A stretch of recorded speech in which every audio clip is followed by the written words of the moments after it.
The following is a special presentation of Extreme E-Speed TV, your new home for everything iRacing and E-Speed.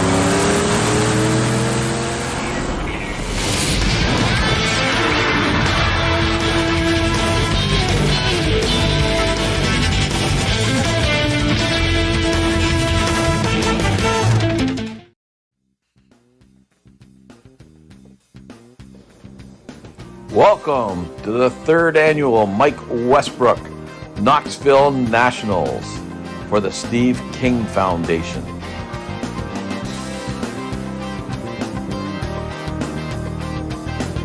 In honor of Mike, we've converted the iRacing pace truck to honor Mike and his infamous blue pickup truck. We would like to thank the many generous sponsors who have made this great event possible. Thank you.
Good evening, race fans, and welcome to Wednesday night of the Mike Westbrook Memorial Knoxville Nationals, presented by the Steve King Foundation. I am Travis Piercefield, and joined as usual by John Hine.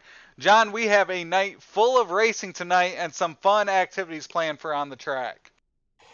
Yeah, this is going to be a night like we don't normally get to see here. First things up is going to be our first responders and veterans, and there's going to be a spot up for these guys to whoever the highest finisher that hasn't qualified will get a spot in the big race tomorrow night. So these guys are going to have a lot to go on, and be neat to see these guys go at it. But then after that, we're going to have what we call a pull shuffle, and that's going to dictate who's going to sit on that front row of that bad boy tomorrow night. And looking forward to that, not only because, well, we get to watch it, I'm going to be in it, so we'll see how I can manage in that one. And then, of course, we got the Hard Knox, and it's just going to be a full free-for-all. Everybody who has not already qualified is going to be able to all get in here and try to go for 4 spots that'll be available at the end of that one. And all these races tonight have implications with each other. So if someone's able to race in from a veterans only race, but they get in later in the night, that will move that provisional down to someone else. So a lot of fun activities tonight. And we've got qualifying out on the track here. Looks like out on the track we're watching Bob DeGood right now. We will do some group qualifying here as they make their rounds back at the track at Knoxville. It is Wednesday night for the Knoxville Nationals, the Mike Westbrook Memorial, presented by the Steve King Foundation. Yeah, and these guys are going to get a crack at it. And, you know, like we were talking about, every position here is going to count, and the biggest one of them all is going to win. But you never know. The guy that wins this could reasonably still work his way in a little later. Or there's one guy in the field tonight, Patrick Spangler.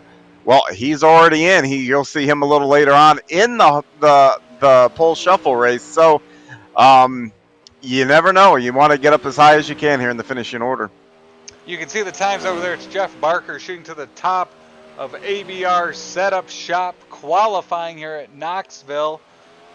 We have 10 drivers tonight, so we'll have qualifying a couple heats, and then we'll get to the main event as Barker continues. But you can see the times at the top of the charts very close, as we've seen all week here at Knoxville. Yeah, good to see Jeff Barker up top there. He is a veteran here, not a first responder, so it's good to see him up front there. Patrick Spangler, who's been on a tear Monday nights in our Renegades division. That's our top tier division. I think he's the current point leader, and he's also the defending champion over there. So a lot of speed at the front of this field here right now. Somebody else trying to race into the show who had issues last night in qualifying night number 2 is that number 10 of Ross Carenta. You know, if he would be able to win tonight, that would take a load off his back after just some bad luck last night in qualifying night. Yeah, good way to recover here. A little smaller of a field, but Ross is. I don't think it's going to be any easier because, like I said, Jeff Barker, Spangler, Andy Patton's in here. There's a lot of good guys in here, so just getting that top spot isn't going to be a give me here tonight. And I was looking at the lineups for the alphabet of racing tomorrow night to get the national night underway, John. There are a lot of good, fast cars and drivers that are down there in the C, D, and even E for those races to kick off the night tomorrow. Yeah, just like real life. Anytime you go to the Chili Bowl or you go to Knoxville Nationals, you got to get through your heats cleanly. If you have an issue, either of your own making or somebody else, it really, really puts you behind the 8 ball. And yeah, there's a lot of drivers that got plenty of speed, probably even got more speed than some of the guys in the race. But they had some issues, and now they've got their work cut out for them for sure. So qualifying will come to an end. It'll be Jeff Barker, our fastest. We will now move on to heat race number 1 presented by Langton Mechanical. And John, you've got our starting lineup. Yep, on the pole is going to be the number 22 of Joe Halter. Next to him will be the number 7 of Bob DeGood. Starting in the second row, it's going to be the 87 of Andy Patton, and next to him will be our quick qualifier here, Jeff Barker. And rounding out the field tonight is going to be the fire chief himself. It's going to be the 34 of Gary Taylor. So 2 heat races of 5 to get us going here for our veterans race night. Someone looking to claim a spot in tomorrow's big show with a victory here tonight. Just a reminder, the rest of the night packed full. Once we complete our veterans race, we'll move on to our pole shuffle, get that top 10 starting lineup for tomorrow's main event. That'll consist of 4 races, including our very own John Hine in that first race. 2 cars will transfer from each race to the final, and then the 4th race will set the top 4 for tomorrow's championship feature event. Yeah, a lot of action, and then you hit the nail on the head a little earlier. A lot of implications that for tomorrow night are going to take place tonight. So buckle up; it's going to be an interesting night. Yes, it is, and cars are out on the track. We are getting tonight underway quickly. 6 laps here in heat race number 1. Heat number 1 presented by Langton Mechanical. Of course, thank you to all our sponsors. We'll mention them throughout the evening, but great cause this week here in Knoxville, and we couldn't do it without the drivers, of course, you as the fans, and then also the sponsors that have jumped on to support this great event. Yeah, a lot of people stepped up this time around to make this happen, and I cannot believe the response that we've gotten. Another good field, 60-plus cars that have entered the thing. It blows my mind every time we do this. And just a reminder before we go green here, Coast2Coast Racing League Facebook page tonight. We have an auction for a starting spot. You can go there, comment on that post on the Coast2Coast Racing League Facebook page, and you can get your way into that championship feature. But before we get there, we've got our heat race number 1 for the veterans night race here, and it's going to be Joe Halter and Bob DeGood leading us to green. The 87 of Patton makes a quick move on to second. He'll try to hold on as they head down the backstretch. Bob DeGood gets into the wall a little bit and breaks his momentum. Jeff Barker has to lift not to hit him, and the same thing befell Barker last night. Trouble on that opening lap there when he was the fastest cat in his heat. Out front, it's now the 87 of Patton. He's over Halter and Bob DeGood. Jeffrey Taylor following up in fourth as we've got 4 laps to go. Great battle for second between Halter and Bob DeGood. Yeah, really good battle here, and Halter is holding them off right now, running a really good line and really a really fast line there, and that's only leaving the number 7 there, DeGood. He's either going to have to get all the way down on that berm or go around the outside of him. We saw it last night here in Knoxville. The outside line was the preferred line early in the night. It slowly moved down the track, and by the end of the night, you were looking to run down there on that inside berm. Yeah, right there, a slide job by DeGood is going to take over second place now. Let's see if he can hold on to it and then run down Andy Patton up there in the lead. He's only got a couple laps to do so. So Patton continues to lead. Bob DeGood moves up to second now. He's still got Joe Halter right behind him. Fourth, Gary Taylor. Jeffrey Barker's parked it for heat race number 1. As they come around the final turn, it's going to be the number 87 of Andy Patton claiming heat race number 1 here at Knoxville. It's going to put him on the pole for the feature here in just a minute here after we get through that second heat. So good starting spot for Andy here tonight. So we move on to heat race number 2 presented by Magnum Race Designs. John, our starting lineup. Yeah, starting for heat race number 2 on the pole is going to be the number 76 of Mark Gilbert. Next to him will be the number 23 of Chris Schaefer. Starting in the third row, Mr. Hard Luck from a night ago led most of that feature last night and just tangled with a lap car there, and it's going to be Ross Carrena starting third. And our quick qualifier of the heat is going to be Patrick Spangler, and Patrick was the winner of the opening night. Had to chase him around a little bit and watch the back of that car get smaller and smaller, so I know he was fast. So he'll be looking to just get some more laps under his belt here at Knoxville. Of course, picking up a victory in any race is worth it as well. But if he does go on to win tonight, that would put possibly the second place finisher in great position to move on to that feature event tomorrow night. Yeah, it will. And like I said, Carrenta's in here. I think Carrenta could get in, through just racing or some other things. So there's a lot of guys in here that I think Jeff Barker has shown speed. He's just had no luck.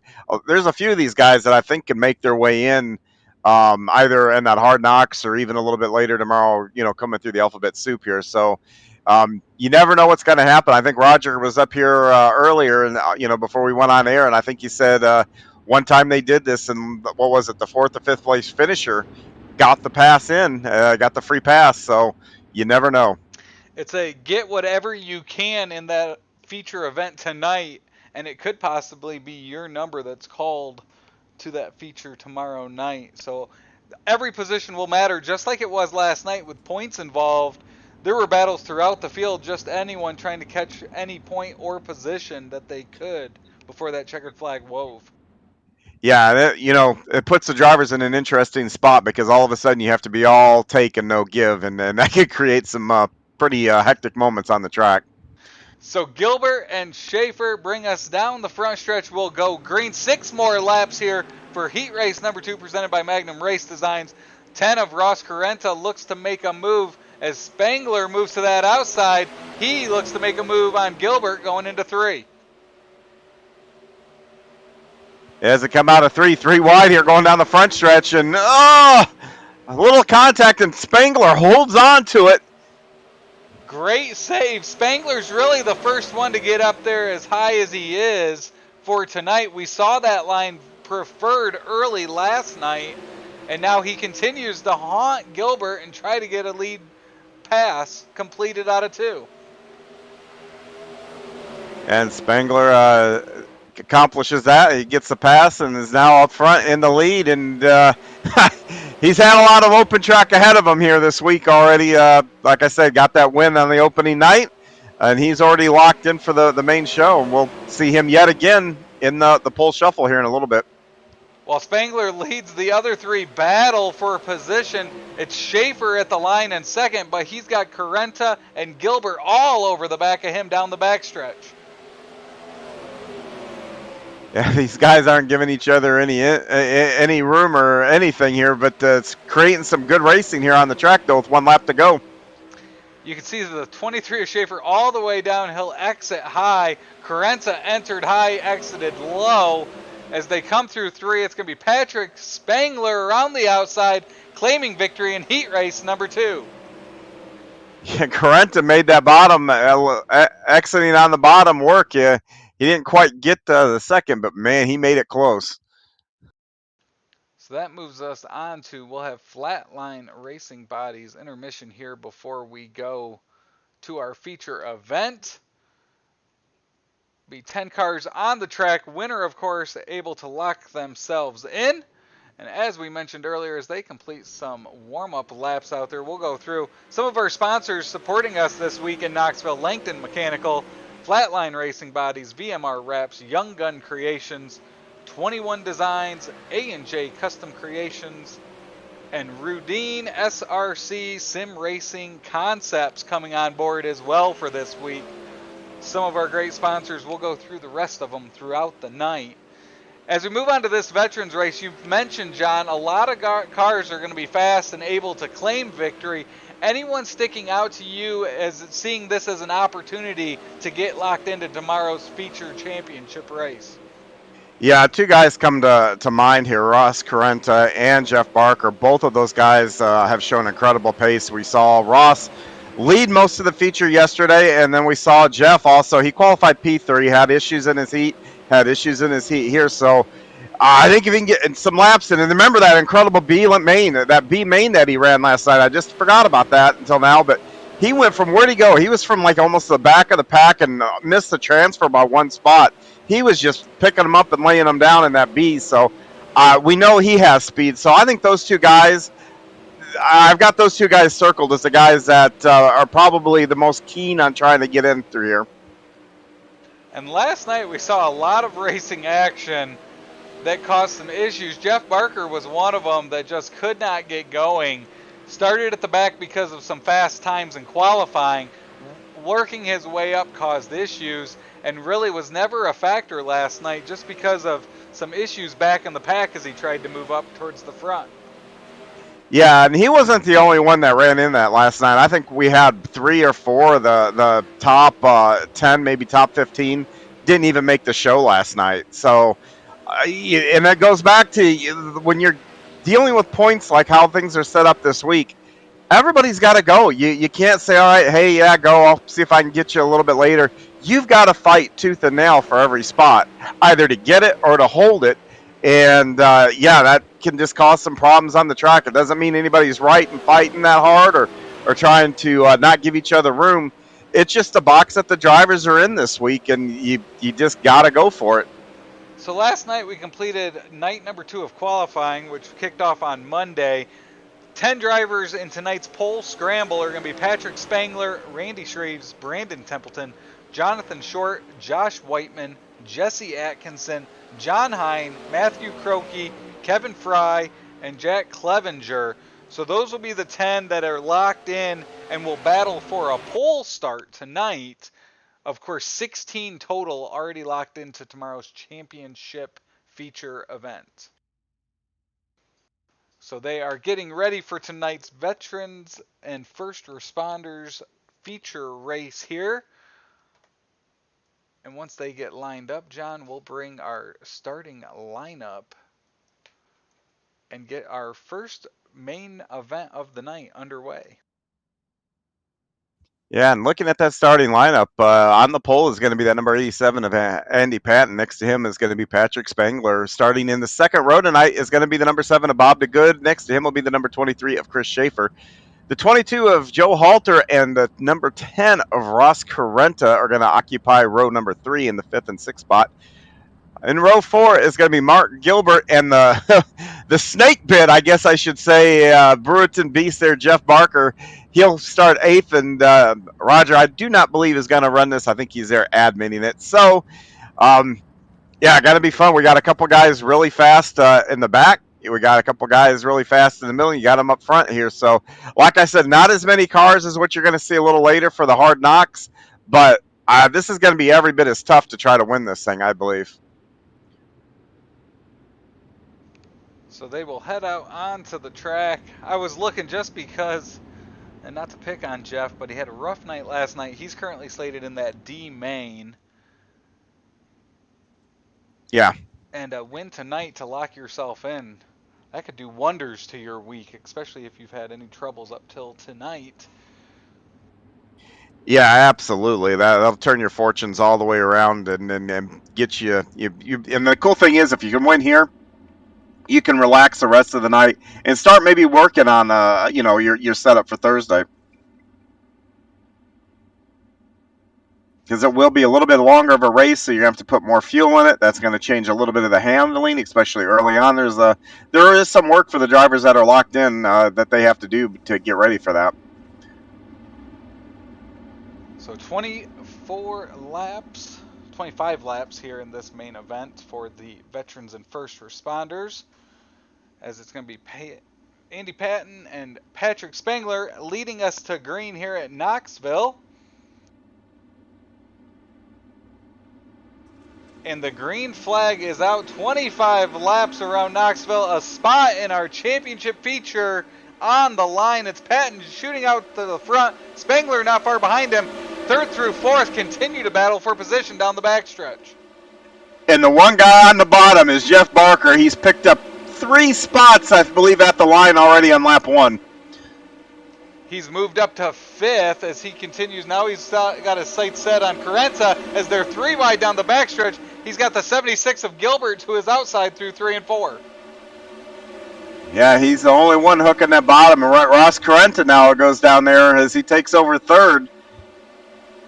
Great battle here for that 3rd spot. He's battling that 23 of Schaefer for position. Spangler up in front of him as Spangler makes a move for the lead, unable to get up alongside Patton as Schaefer and Carenta continue to battle for that 3rd position.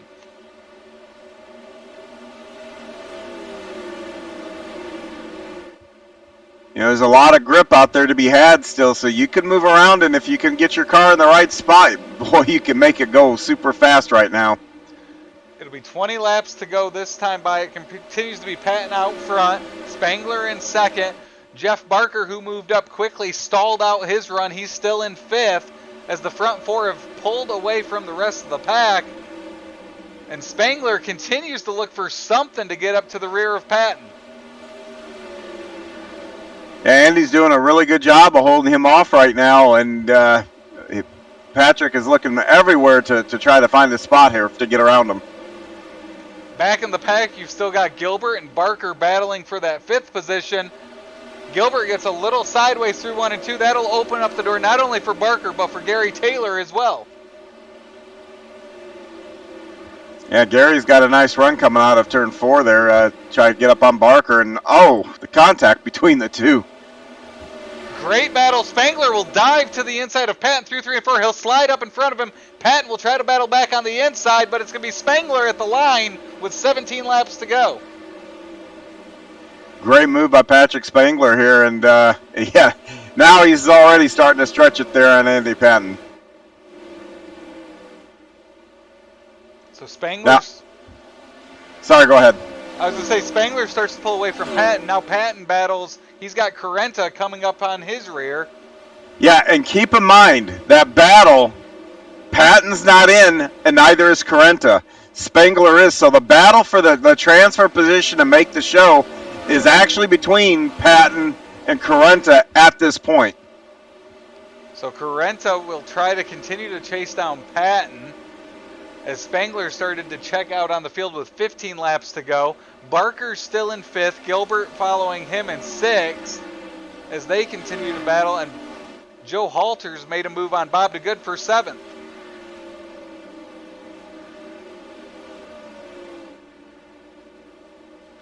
14 laps to go. One thing I noticed there, John Spangler didn't force the issue. He kind of let the door open for an opportunity to get past Patton, and when he saw it, he pounced on it, and then once he got by him, checked out and pulled away.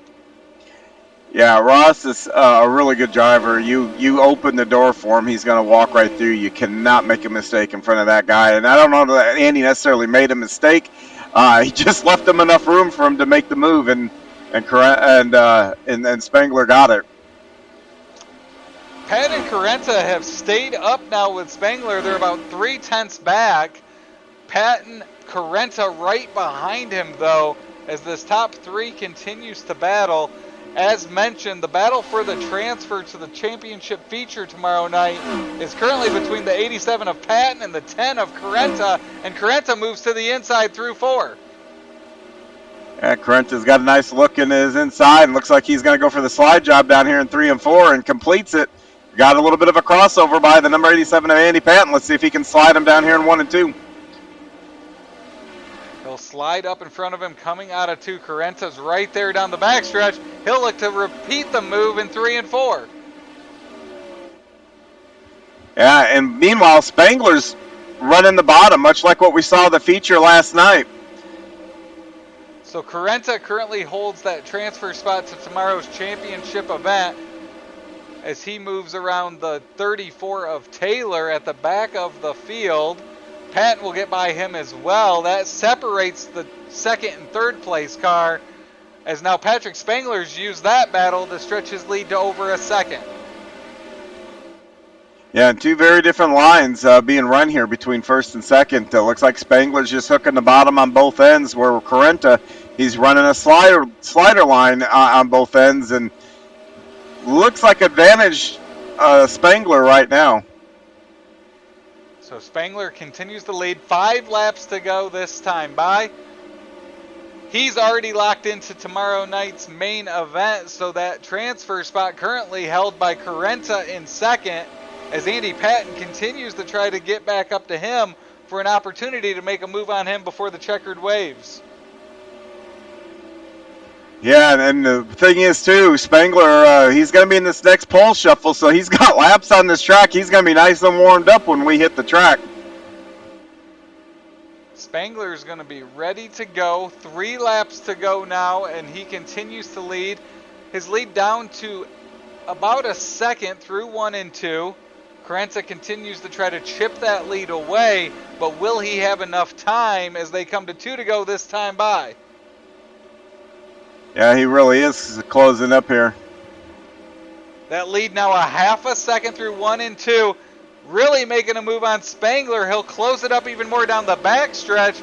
He'll move to the inside through 3 and 4. That lead now down to 3/10 with white flag waving at Knoxville. Well, that last time through 3 and 4, Spangler went up top. Let's see if he does it again here. Nope, he's going to go right back to the bottom. Goes back to the bottom, and our veterans race will go to Spangler. Currently, the transfer spot will go to Ross Carenta in second. Third place, Andy Patton. Fourth, Mark Gilbert. Fifth, Jeff Barker.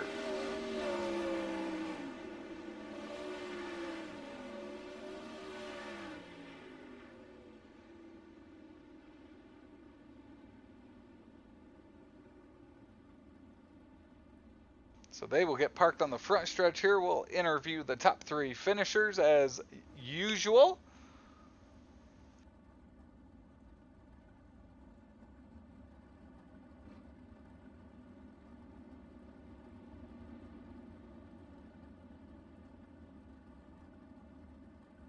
And looking at the pole scramble, John, you'll have to win a few races, or at least finish top 2 in a couple races, to end up going against Patrick Spangler in that pole scramble. Yeah, I'll be starting in that first group, so basically starting in the D main here for that whole deal. But you know what? We're going to start in the top 10 tomorrow, no matter what happens here. So there's really not any pressure from our standpoint. We'll just be able to just try to race. Maybe we get a spot, maybe we don't. Maybe we lose a spot, but I think all in all, we're going to be in a good position starting the race tomorrow night.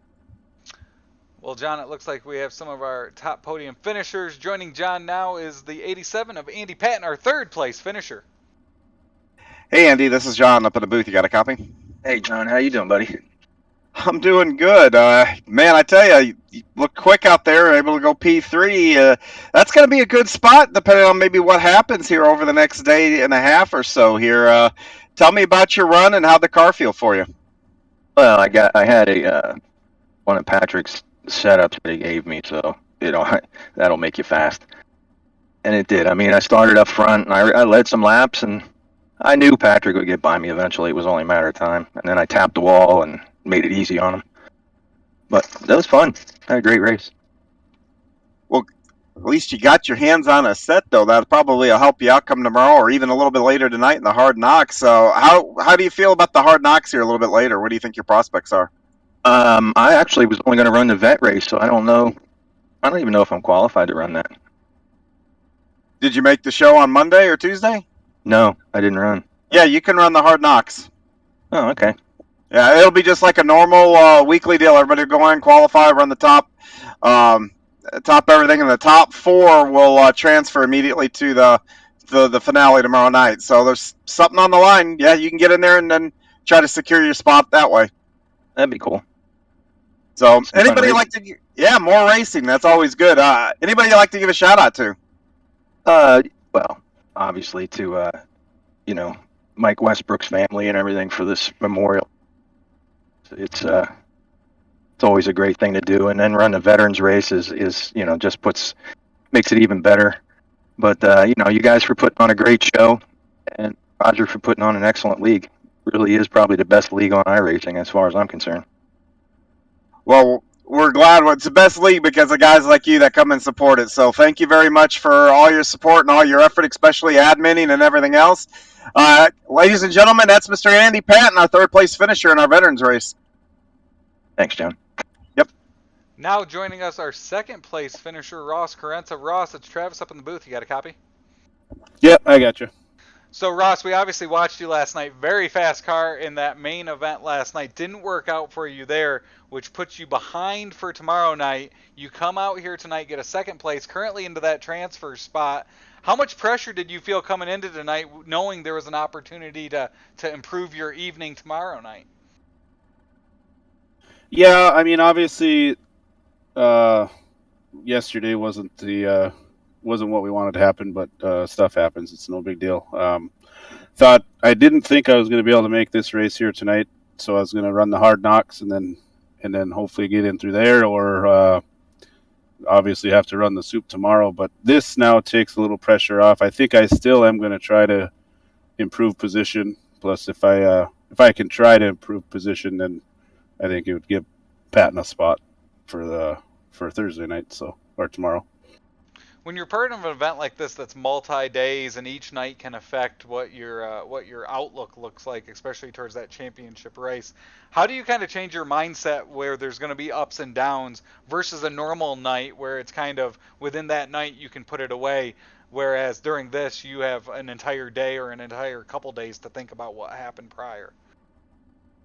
Yeah, I try not to think about it too much because I mean, obviously, it can make the day go by really slow if you're constantly thinking about what you're going to do at the night. But it's obviously a little different because with the way the points work, qualifying was so important last night and didn't do very well there. I think if I probably would have qualified a little better last night, I probably would have even been fine for making the show or being close up and running up front in the B main. But it's these special events are pretty fun, and it's just neat to do every once in a while. Well, another great run for you tonight, Ross. Any sponsors you want to give a shout out to tonight? Yeah, I'd like to thank Phantom Motorsports guys, Vanderbilt Race Cars, Velocity Race Design, Weichel Sportswear, Power Outdoors, and then everybody at the league for putting on this show, and then everybody for doing the broadcast. Well, great run tonight, Ross, and we'll look forward to you. We know you'll be towards the front in that Hard Knox later in the night, and good luck there. Thank you very much. That is Ross Carenta, our second place finisher. Now joining us from Knoxville Raceway Victory Lane, it's the number 39 of Patrick Spangler. How's it going? Hey, Patrick, this is John. You got a copy? Yeah, I can hear it.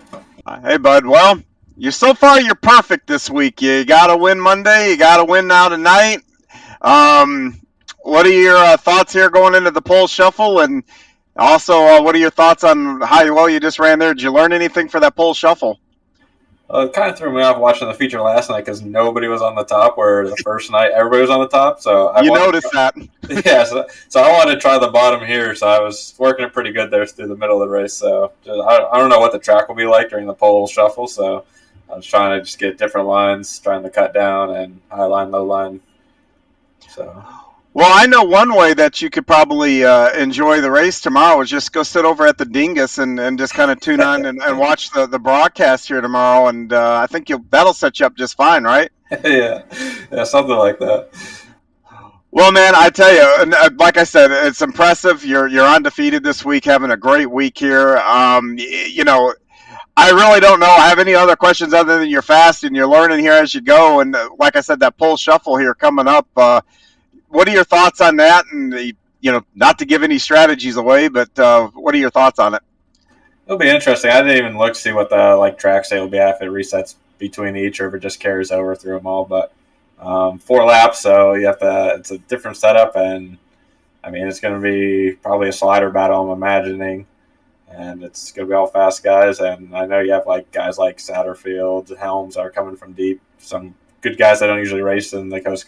So it's further ahead I can start of them, where they seem to be super fast here. I have a better shot.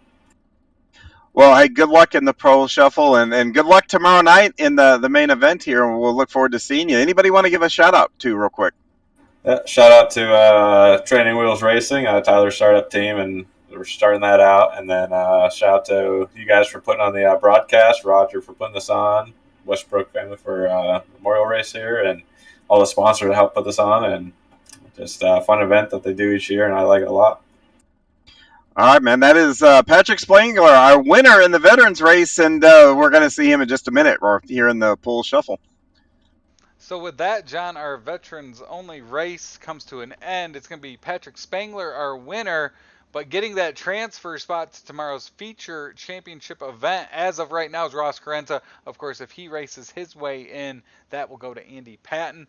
John, I know you're up next in this pole shuffle, so we're going to take a quick commercial break. When we come back, we will move on to the pole shuffle, talk through what that process will look like. And John, you will be in that first race. What are you expecting there as you really battle 3 other cars, but the pressure is to get one of those top 2 finishing spots to move on? Yeah, I have no idea what to expect. Well, no idea what to expect. I'm just going to stand on it and turn left. Sounds like a great philosophy going through that. That will set our top 10 for tomorrow's championship event. You're watching the Coast2Coast Racing Network. We appreciate you tuning in, and we will be back here shortly.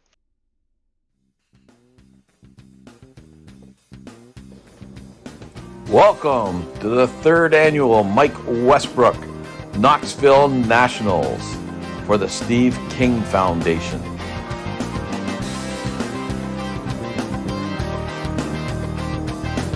In honor of Mike, we've converted the iRacing pace truck to honor Mike and his infamous blue pickup truck. We would like to thank the many generous sponsors who have made this great event possible. Thank you.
Welcome to the third annual Mike Westbrook Knoxville Nationals for the Steve King Foundation.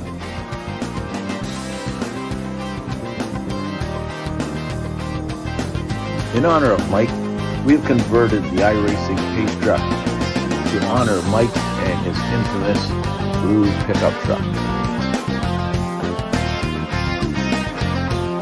We would like to thank the many generous sponsors who have made this great event possible. Thank you.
Welcome back to Knoxville Raceway for the Mike Westbrook Memorial Knoxville Nationals presented by the Steve King Foundation.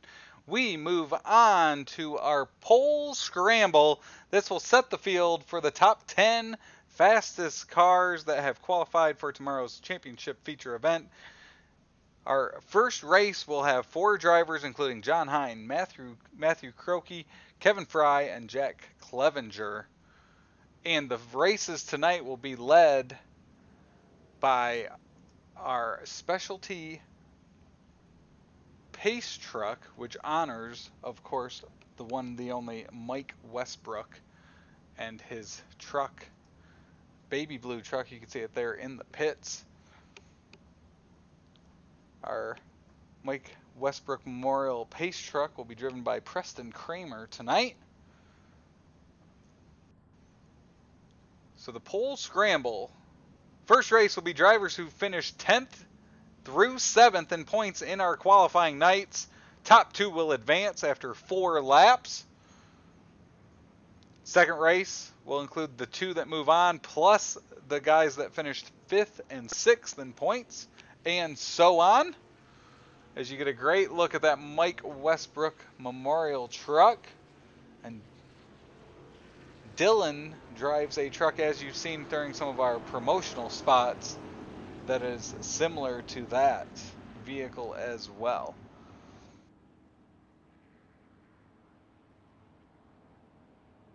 Well, we're out here on the track here, Travis, and got some wear to it. You'll start P1 in this, John. How does the track compare from your view there to how it looked Monday night last time you were on the track? This definitely looks like Heat 1. So, and we'll just have to, like I said, stand on it and turn left here, and hopefully we can, get one of the top 2 spots here and move on to the next one. But like I said, at the end of the day, we get to start in the top 10. That's always a good thing. So the pace trucks will make their way around. There's the Mike Westbrook Memorial truck out front. Our 4 for the race number 1, John Hine, Kevin Fry, Jack Clevenger, and looks like Kurt Schatzer in that 218.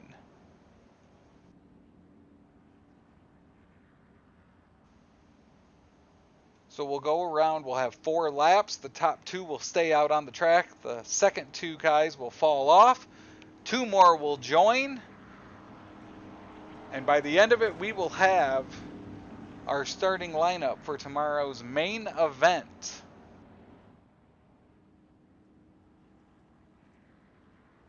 So Preston will pull on into the infield.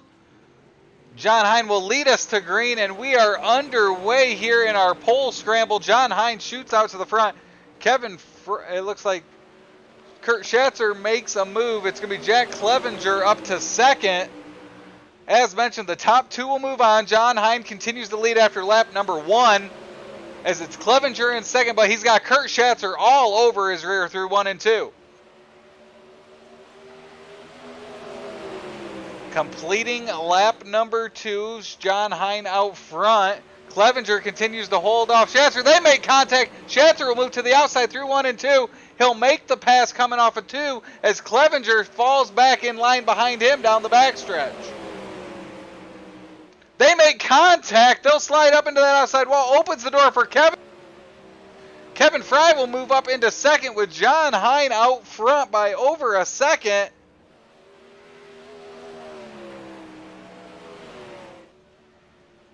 John Hine will come through and complete with Kevin Fry in second.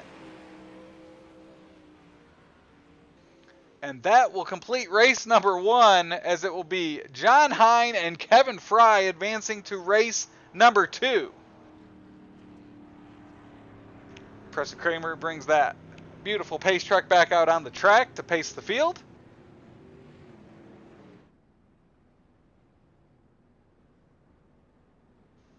As we will have 2 more cars join.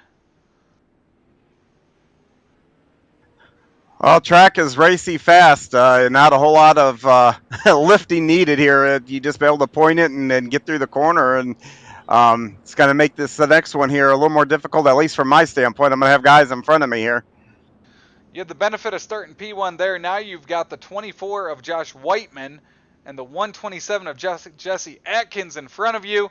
That row number 2 will have our 2 from the first race, John Hine in that 71 and Kevin Fry in the 21.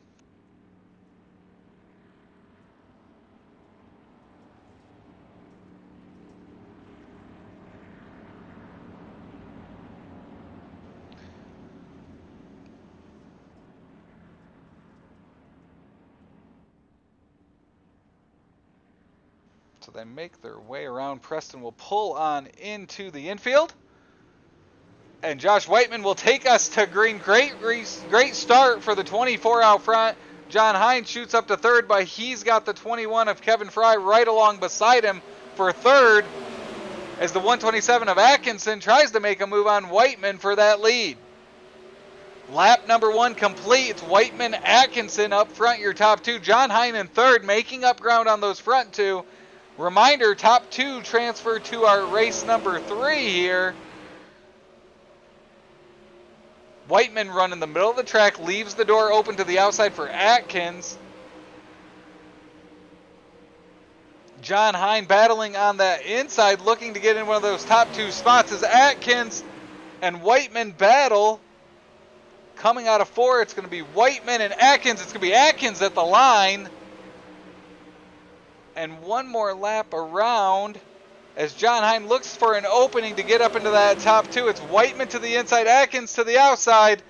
They'll come out of 4. It'll be a 3-way battle for 2. It's going to be Atkins and Whiteman advancing to race number 3. Valiant effort there, John. Was there anything you could have done? It looked like the 3 of you were all under a blanket there those last 2 laps. Yeah, I could have knocked one of them out of the way. That was about all I could have done, and I'm not going to do that. But nowhere to go. I was quicker than they were, but that's all right. We'll start where we're starting here in the feature tomorrow, and it's just cool. I do got to thank everybody at the Mike Westbrook family and the Steve King Foundation, and just a cool event, and I'm glad to be a part of it. Well, that means we get John back up here in the booth for the remainder of these races. Race number 3 is getting lined up. Jesse Atkinson and Josh Whiteman will advance, as it looks like John Short and Brandon Templeton will join them out on the track. Best part, I get to mute those other voices in my head. It was, man, that's interesting having race control talking, you're talking. I mean, man, I don't want to do that very often. That puts you down to about 4 voices in your head now, John. Yeah, at very least, and I think I might have boggled that start a little bit because I think I kind of heard Roger say when the pace car pulls off, you can go. Started to go, and then I don't know. Then I just heard Andy say it's when the pace car is all 4 tires are off, which is a little different. So apologize for the start of that first one there, but like I said, that's a lot of voices in your head there and trying to get everything situated. So the lineup continues to sort its way out behind that Mike Westbrook Memorial Pace truck pacing the field tonight. So on the inside of row number 1, it's going to be Brandon Templeton. 2 is outside the 51 of John Short. Row number 2 will consist of Jesse Atkinson and Josh Whiteman. Yeah, I will say this. The guys in the back row are going to have a hard time here just because there's so much tack and it is hammered down here. If these guys stay side by side, you're really not going to have anywhere to go. But still a cool event, and you never know. We might see some surprises here. So Preston will pull onto pit road. It looks like Atkinson has issues on the start. Where green flag waving. Templeton shoots out to the lead with Short behind him. Whiteman in 3rd trying to make a move on 2nd and a transfer spot as they come to complete lap number 1. Yeah, I'm going to bet Atkinson ran out of fuel there, and that was the thing. You've got to figure out how much fuel you're going to need for these laps. I probably overdid it, but I'd rather have too much than run out. So as they come to complete lap number 2, it's Templeton out front. Short will have the advantage over Whiteman at the line. They continue to battle here on lap number 3 as Templeton now has a good lead going through 3 and 4, but that battle for the 2nd transfer spot continues. Yeah, that's real close there going through 1 and 2, and then Short just barely in front of him here, but now they're going to change lanes evidently. Short's going to the bottom, uses that slider line, see if he can make some ground up on the 24. That will give Templeton the win. John Short 2nd, Josh Whiteman 3rd. So the 2 that joined there in race number 3 will move on. And then there was 4, John. Yeah, and there's going to be 4 good ones here, I think, that are going to be left. And it'll be fun to watch what these guys can do. A little more wear in the track. And, man, this is going to be neat. So they will get lined up behind Preston in that Mike Westbrook Memorial Pace truck. And Some familiar faces will join. Spangler, who won our veterans-only race, will be on the inside front row.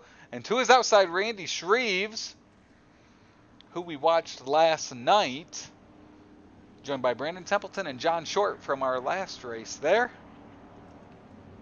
And this will set the field for the front 2 rows for tomorrow night, our main event.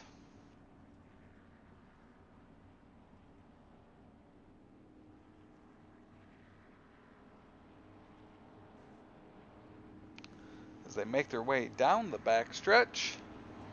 Should go to green this time by. Preston will bring that baby blue Butte into the infield. Makes the hard left onto the infield. Spangler will take us to green. Great start for Spangler. He's got Shreves to his out or to his rear. Templeton makes a move, but they're going to be single file for the most part down the backstretch.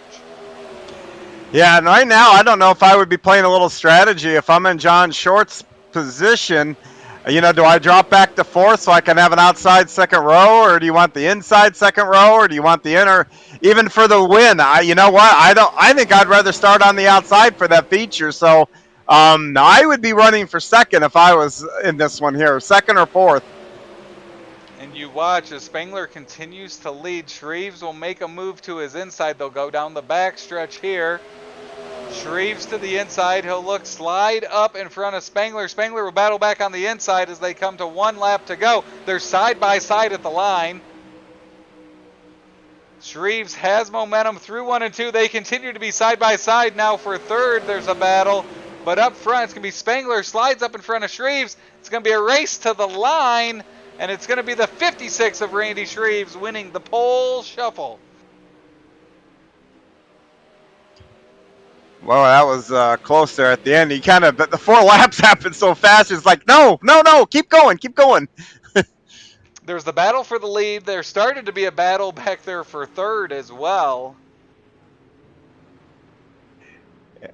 Yeah, I know when those 4 laps, especially the one where I had the 2 in front of me, I was like, man, I just needed a couple more laps, and I could have probably found a way through there. And it just, when it was done, it was like, wow. And even the first one where I was out front, all of a sudden, I lost track of the laps, and there's the pace car out, going down the backstretch.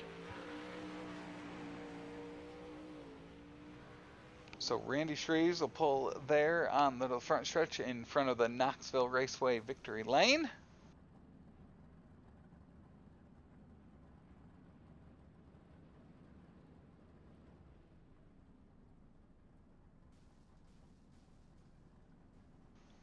Got some looking at our Coast2Coast Racing Network YouTube channel, John. You got some fans out there that were cheering you on during your first race to kick off the pole shuffle. Really? Wow. I don't know what they've been drinking. I usually don't have any fans, but hey, whoever it is, thanks. That appears his name is Nicholas Vickery cheering you on from that. Oh, Stickers. Yeah, Stickers. We miss you, buddy. We need to get you back out here. Hurry up and get moved so you can get back out here with us. The John Hine fan club is active and full. yeah. Like I said, pretty cool. But Stickers there, Nick Vickery, one of our great champions in here in this league, and it's unfortunate he's moving this week, so the timing couldn't have been worse. So he'd be out here, I'm sure, with us. Probably would have been part of this pole shuffle too. So as the pole shuffle gets parked there on the front stretch, it looks like we have our winner of the pole shuffle joining us, John. It's Randy Shreves of the number 56. Hey, Randy, this is John. You got a copy? Yeah, I got you. Well, bud, everybody's going to be behind you. Where are you going to lead us? Actually, I'm not sure. I was actually just informed that somehow Patrick won the race, but it was a good race. While it lasted, I really thought that I won that, but I don't know. We'll have to see what the officials say about that. Well, either way, you're on the front row. I think that's safe to say. I'd have to go back and double check. I mean, it looked like you won to me, but I was sitting up in the booth, so I couldn't see it that close. But either way, you're on the front row. So let's take it like that. And that's a good view to have when the green flag flies. You're not going to have anybody in front of you. What are your thoughts about that? Yeah, it's always definitely nice to start up front there and not have anybody in front of you. Gives you time to figure out the track before everybody, and just gotta hope to get good restarts if there are any cautions. And just stay focused, hit your marks, and try to not mess up. Well, based on that ride you've had already this week and whatnot, now you're had a great night here tonight so far. What do you feel? Is there anything you feel like you've got to work on, or where do you expect? Where you need to improve to maybe get the checkered flag tomorrow? Mainly, I just got to work on my my slick setup. Because I know it's going to get real slick. There's 47 laps, so definitely going to have to figure that slick out. And maybe some gas mileage. Well, hey, congratulations tonight on a good run. Who would you like to give a shout out to? Definitely for sure want to thank everybody for putting this thing on it. Everybody here at Coast to Coast for putting on the Mike Westbrook Memorial for the Steam King Foundation, Extreme Esports, LGR Motorsports, Alex Bergeron at ABR Setup Shop, Coulter West at Redline Race Design, One Wish Foundation, Wraps and Stitches, KSB Builder, Finish Line Repair, CD Cinematography, and everybody for watching. Well, Patrick, excuse me, Patrick. I mean, Randy. Hey, pleasure to watch you, and I'll be looking forward to you. Try to give us a chance back there in the pack. Don't leave us too quickly tomorrow. I'm going for that thing, so we'll just see how it goes. All right, buddy. Good luck tomorrow, and I hope you have a great race. Thanks, John. Have a good one. Yep, that's Randy Shreves. I think I don't even know how to put it. Our maybe our pole shuffle winner, if not our front row participant. How's that? So that's Randy Shreves now joining us, the number 39 of Patrick Spangler. Patrick, could you kind of walk us through the end there and possibly what might have been explained to you as the winner of our pole shuffle? No, Randy won. I had too much fuel in there. I didn't know how much fuel to run, how many pace laps. I finished like 3.5 gallons. Randy ran a good race. I just didn't have anything for him there. Just trying to keep behind me. Was there anything you took away from those first 3 races before you joined out on the track? I could kind of see where they were running, but I didn't. I obviously missed something there because Randy caught me pretty easily. Whereas when Templeton jumped out to the lead, nobody really caught him. I think it was Templeton who ran away with that one, so just missed it there. Well, John mentioned that it might even be better to start on the outside front row for tomorrow's night's feature event. What are you looking to accomplish tomorrow when we go green and you're sitting on that front row? Depends. I think tomorrow's a longer race, so it's going to start off with a tackier track than usual. But starting on the front row is equal here. I kind of like the top better, so second's not bad because you go on green, it's not on the leader.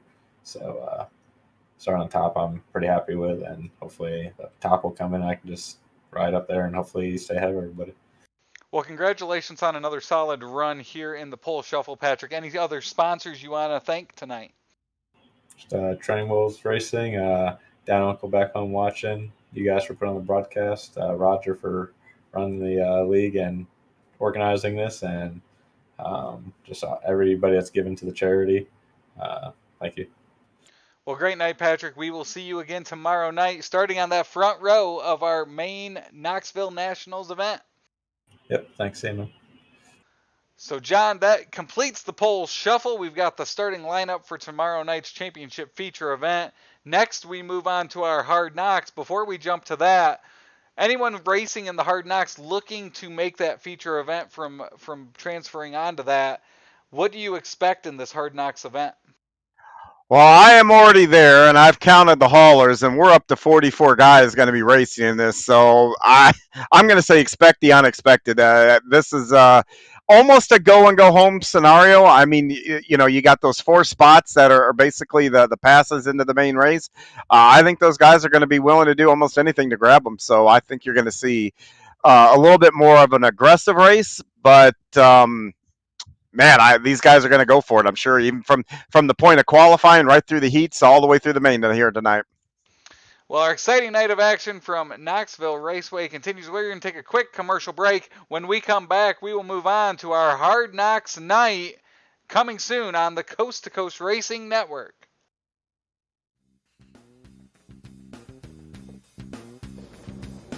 Welcome to the third annual Mike Westbrook Knoxville Nationals for the Steve King Foundation.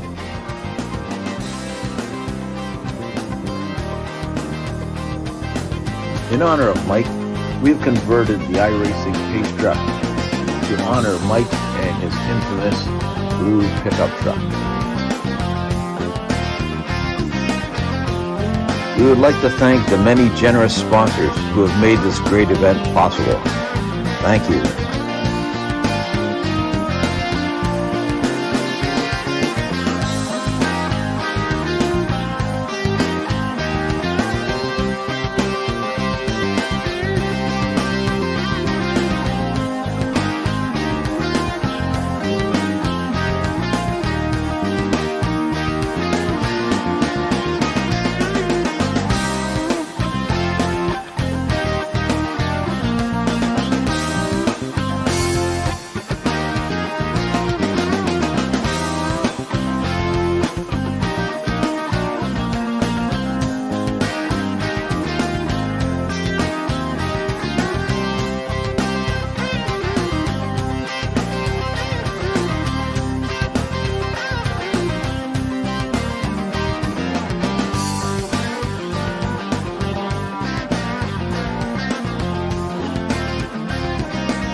Welcome to the third annual Mike Westbrook Knoxville Nationals for the Steve King Foundation.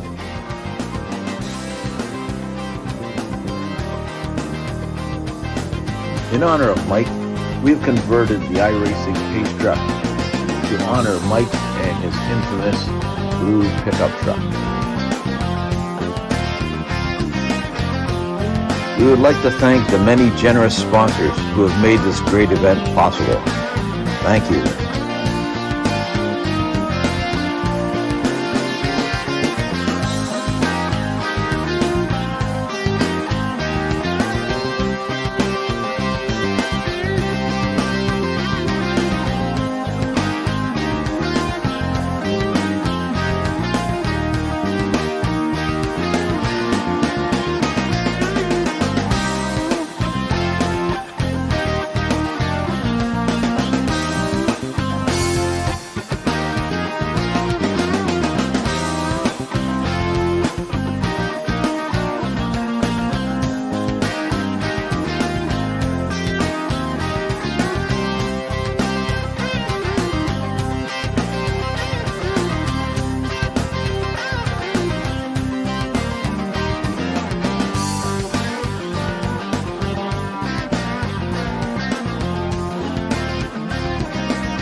Some really hard racing here, and I think these guys know that this is a good opportunity to get in, not have to worry about the alphabet soup tomorrow.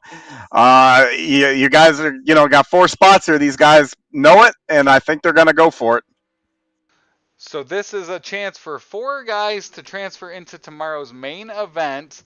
We saw it last night. We saw it earlier tonight. Desperation, as mentioned, is starting to kick in for these guys to make that Knoxville Nationals a main event tomorrow night. Before we get going, we will have qualifying here shortly. Looking at the entry list, John, plenty of cars trying to get in tonight. Looks like around 44 cars will try to make an attempt to lock themselves in. Yeah, and that, like I said, the intensity is going to go up. They know they've got to have good heat races. If you don't, you don't want to get buried here. We're going to have an alphabet soup here just to get to the A main. I think you're going to see probably a C and quite possibly a D feature in this one here alone. So qualifying will set to kick off here shortly, as always presented by ABR Setup Shop. Will get us going with qualifying.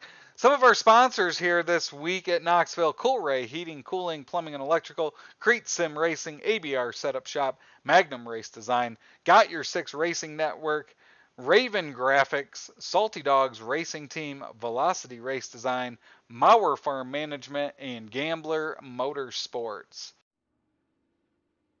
And we have cars out on the track. We will get that tower up showing you the best times out on the track as they go. Currently watching Jeff Sharp. This, of course, will set up those heat races.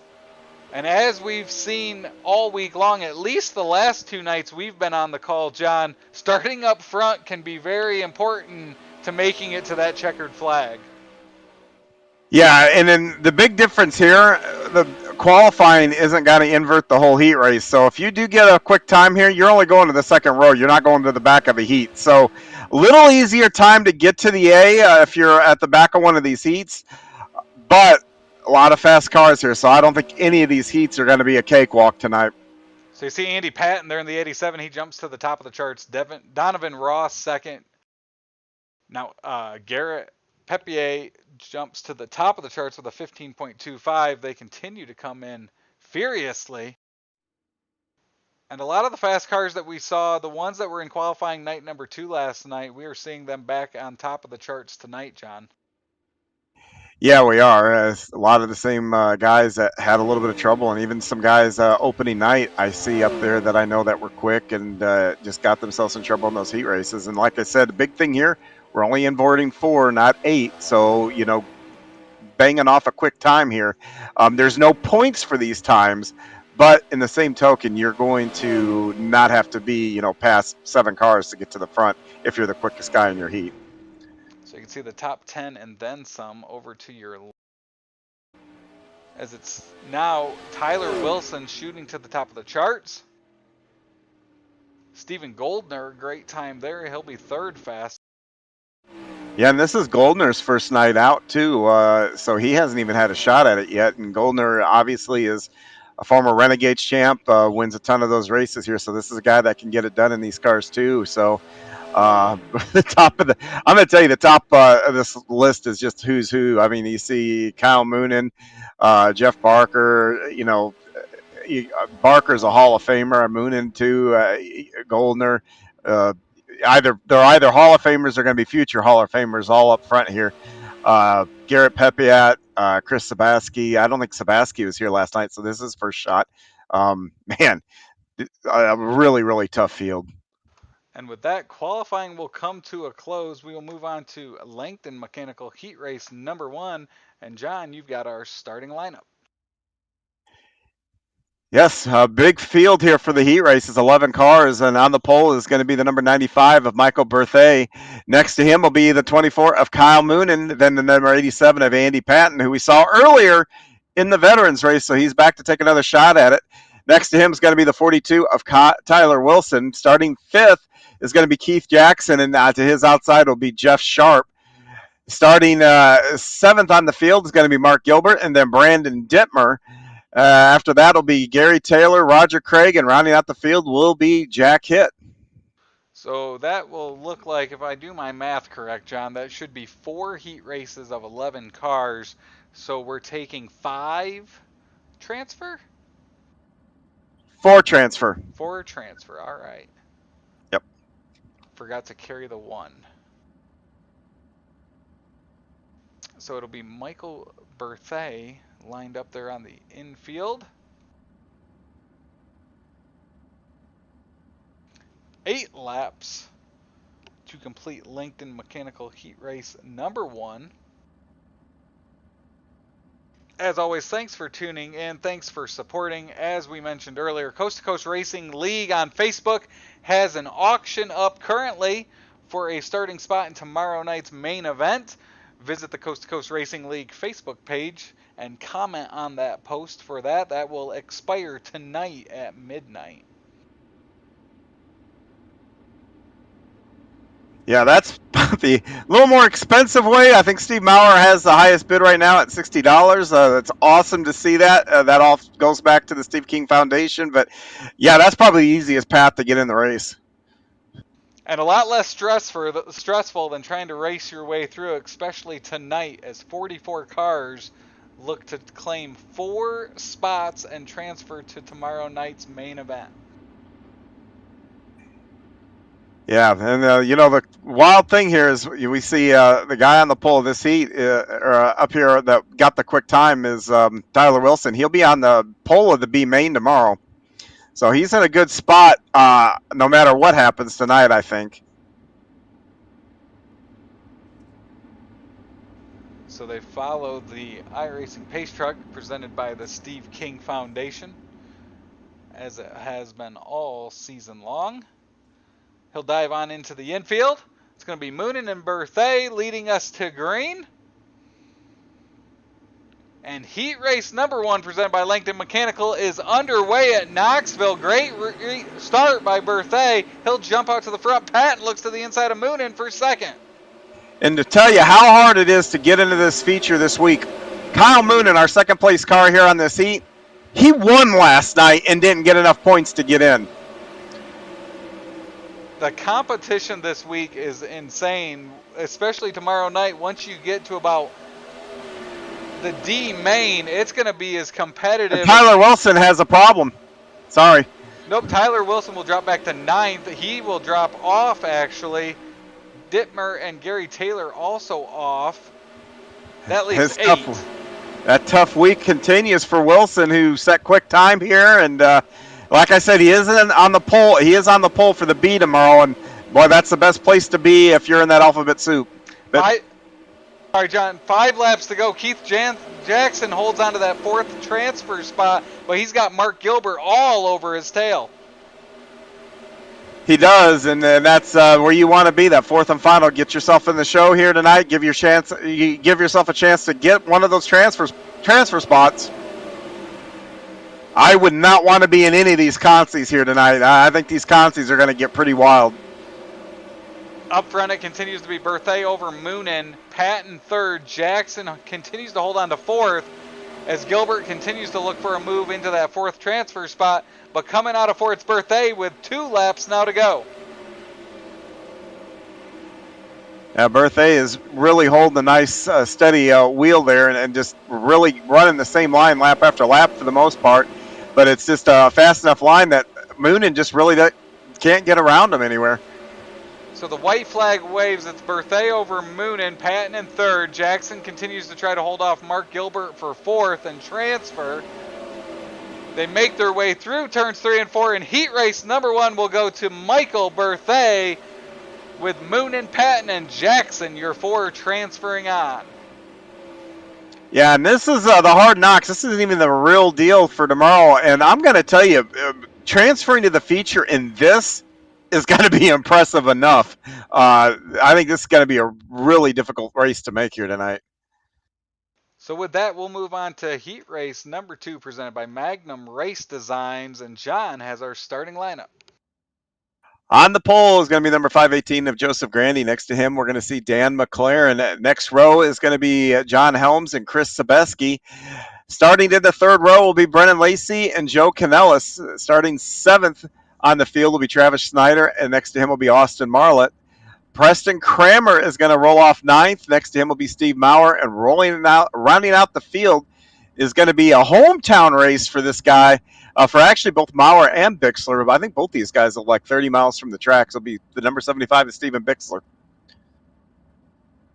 So they are lined up on the infield there, and they'll move on out for their 8-lap heat race, presented by Magnum Race Designs.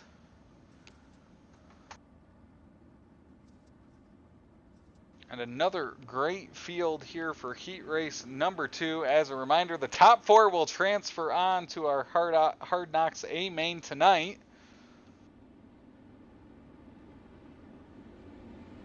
And starting up front continues to be key.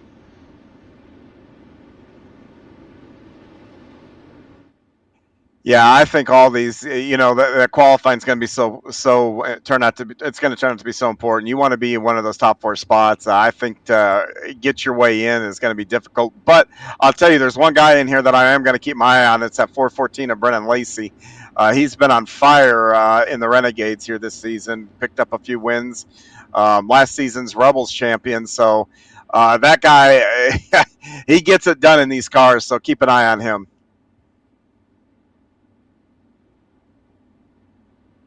So the lights are off. The iRacing Pace Truck presented by the Steve King Foundation. And up front it will be Grandy and McLaren leading us to green here in heat race number 2. iRacing Pace Truck dives into the infield. And heat race number 2 presented by Magnum Race Designs is green at Knoxville. They'll remain side by side going into one. Slight contact for the leaders. That will drop McLaren back to 3rd, and it's Grandy leading down the backstretch. Yeah, and the big winner in that exchange is going to be that at 414, Brennan Lacey, up to third from that spot. So he's in a transfer position with a cushion of one place to not have to worry about going to the alphabet soup here tonight. But, boy, he's got guys all over his back bumper. There's contact between the 88 of McLaren and 1 of Joe Canellis. They'll keep it going straight, but that opens the door for the 21 to the inside to get up into a transfer spot. That battle for fourth continues here in heat race number 2. Yeah, these guys are having to bring it. I mean, you got to be on it here. That you got 5 guys here, 6 guys really fighting it out here for that final transfer spot. It's currently Sebastian holding that 4th spot. He's got McLaren and Canellis behind him. They continue to battle for 5th, as it's John Helms now up front battling Grandy for the lead as they come down the front stretch. Grandy tries to fight back, looking to his inside, going down the back stretch here, but with battle for third now too, for Chris Sabaski. So Lacey moving to the inside of Sabaski as he comes down the start-finish line. The front 4 slightly broken away from the rest of the field. It's Dan McLaren back in 5th. 4 will transfer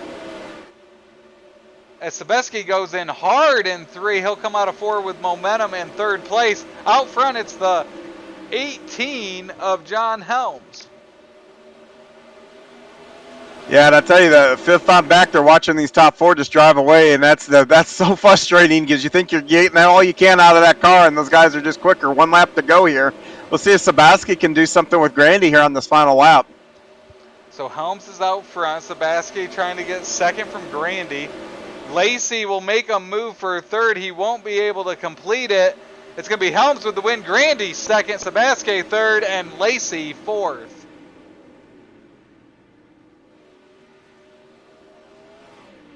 That battle for the 4th transfer spot continues to be heated each and every heat race as we move on to heat race number 3, presented by 21 Race Designs. On the pole is going to be the 225 of Chris Forsythe. Next to him will be the 513. That's going to be Jeff Barker, and hopefully his luck will change around here, but he's got a good spot to do so. Next row is going to be Ross Correnta, who we've seen. I think he punched his ticket a little bit earlier, but we're going to see if he can do it a different way here. Garrett Pepiat is going to be the quick guy as far as qualifying goes in this heat race. He's going to be starting 4th there in that number 47. Robert Satterfield is going to be 5th in the 55. Tyler Dzube is going to start 6th. Dean Reynolds and Ian Humphreys are going to take up the next row. And then Derek Gray, Mike Kramer, and rounding out the field is going to be, I think, Greg Boydell. Greg Boydell was another one that had just horrible luck last night in qualifying night number 2. Yep.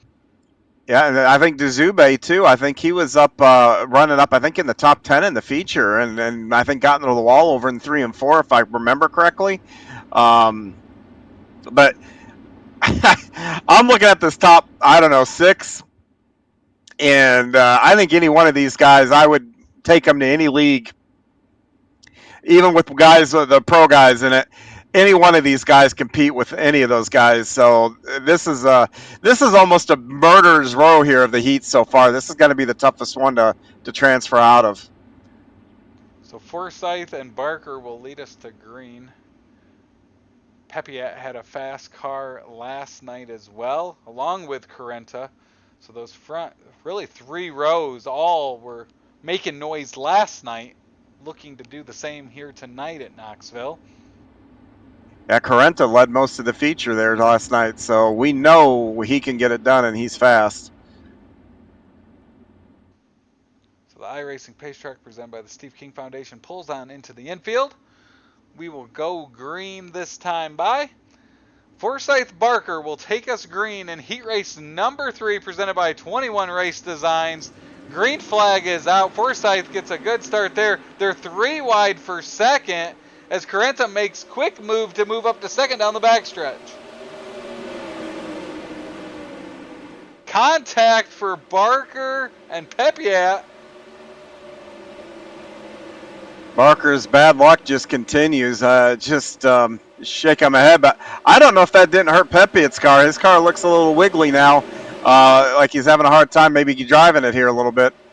So the front two of Forsyth, Carenta pull away from Pepiat and Satterfield. Satterfield now has the Zube on his rear coming through 1 and 2. They'll battle down the backstretch for that fourth and final transfer spot. And Satterfield's got it. Zube wants it here, but now we got a great battle for the lead. Carenta all over the back of the 225.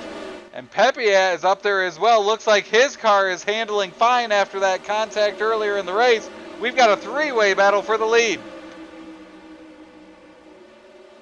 Yeah, great battle coming out of turn 2 here, and nothing decided yet. We got a couple laps left to go here, and I tell you, it's a big difference between starting third, which is what these guys are battling for in that feature, and starting 7th or 8th, or even if you're third, you're going to be back in the teens probably when you start here, back in the 12th or so area. So that's a lot of ground to make up with a field that's got this many good guys in it. Carenta continues to lead. Pepiat looking for a way to get by him. He'll have momentum coming out of 2. He'll be right alongside Carenta going into 3. Great battle for the lead as they come to the white flag. Carenta fights back on the inside. It's going to get the lead back in 1 and 2. We got a crossover here from Pepiat. Down the back straightaway they go. They'll be side by side going into turn 3. Pepiat will have the lead, but they'll be side by side, and at the line will look like Carenta. Carenta by, I don't know. I want to say a nose, but I think a nose is too long. I think it was closer. Satterfield ended up third. Dzube got by Forsyth for 4th, so those 4 will transfer on as we move on to heat race number 4 presented by Mauer Farm Management. On the front row is going to be the 008 of Bob Evertson. Next to him will be Brian Dickens. Second row tonight is going to be Donovan Ross, and next to him will be the quick qualifier of the bunch. It's going to be the number 30 of Steven Goldner. Starting in the third row is going to be the 181 of Jeff Kemper. Next to him will be Gary Offit. The next row will be the 911 of Jason Sams, and next to him will be Brian Moore Sr. Starting 9th on the field tonight is going to be the 302 of John Rayner, and next to him will be the number 23 of Matthew Helm. So heat race number 4 we move on to. As a reminder, the top 4 will move on to tonight's Hard Knox A main, where 4 will move on to tomorrow's Knoxville Nationals main event.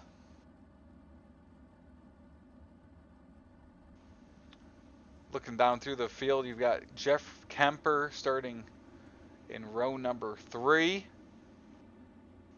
John Rayner starting towards the rear as well. So we'll see if it continues. Great battles for the leads thus far here for Hard Knox in these heat races, but that battle for that 4th final transfer spot, you can tell everyone's trying to get moved on as quickly as they can. Yeah, nobody's leaving anything out there on the track, that's for sure. So it's and I have seen it tonight. All give, no take, and then that's just what it's got to be right now. And some guys are good at racing in those conditions, some guys aren't. And man, I tell you, the last heat of the night, and then we're going to get into. I think the intensity is just going to continue to pick up after this because we're going to get into those consies. So it'll be Evertson and Dickens leading us to green here in heat race number 4. iRacing Pace Truck presented by Steve Keek Foundation should pull into the infield this time by. And we will be back to racing here in Knoxville, Iowa, as it's night number 3 of the Mike Westbrook Memorial Knoxville Nationals presented by the Steve King Foundation. And heat race number 4 presented by Mauer Farm Management is green at Knoxville. Great start by Dickens on that outside line as Ross sneaks up in there as well to battle for second down the backstretch. Yeah, and slicing and dicing. Donovan Ross gets sideways but recovers, able to hold on to that transfer spot. Jeff Kemper's coming right up on him on the outside here. No more contact. Kemper will be the one that falls back because of that, but the 911 of Sams will move up there now to battle Ross for that 4th and final transfer spot as it's Goldner and Evertson battling up front.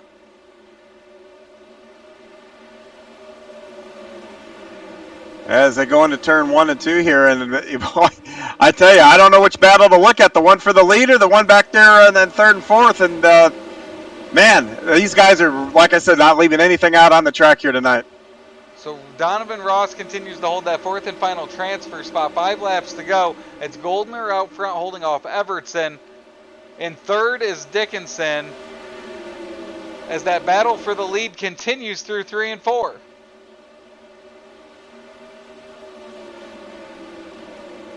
Yeah, nobody wants to give up an inch, and like I said, there's a big difference here in the starting spots. Whoever wins this is going to start P4, whoever's second's going to be P8, and then so forth. So, I mean, big difference here between starting 2nd, 3rd, or even 4th. The battle for 4th is starting to heat up, too. Sams is all over the back of Ross going into 1 and 2. He'll have great momentum coming out of 2. See if he can pull up alongside of him. That allows Gary Offit in the 94 to get up there, as we have a 3-way battle for that 4th and final transfer spot. And these guys are running inches apart. Like I said, there's no give here on anybody. Contact here between Offit and the 911 of Sams. Sams will hold on as they continue to chase Ross. White flag is out for Goldner out front.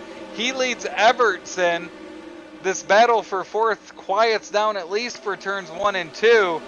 As Ross currently holds on to that spot. Out front, it's going to be Goldner winning heat race number 4. That battle for 4th is going to be at the line.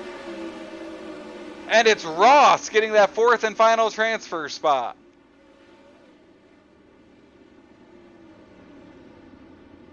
Incredible racing. And, man, I cannot wait for this feature a little bit later on. So Goldner, Evertson, Dickens, Ross will transfer on to tonight's A main.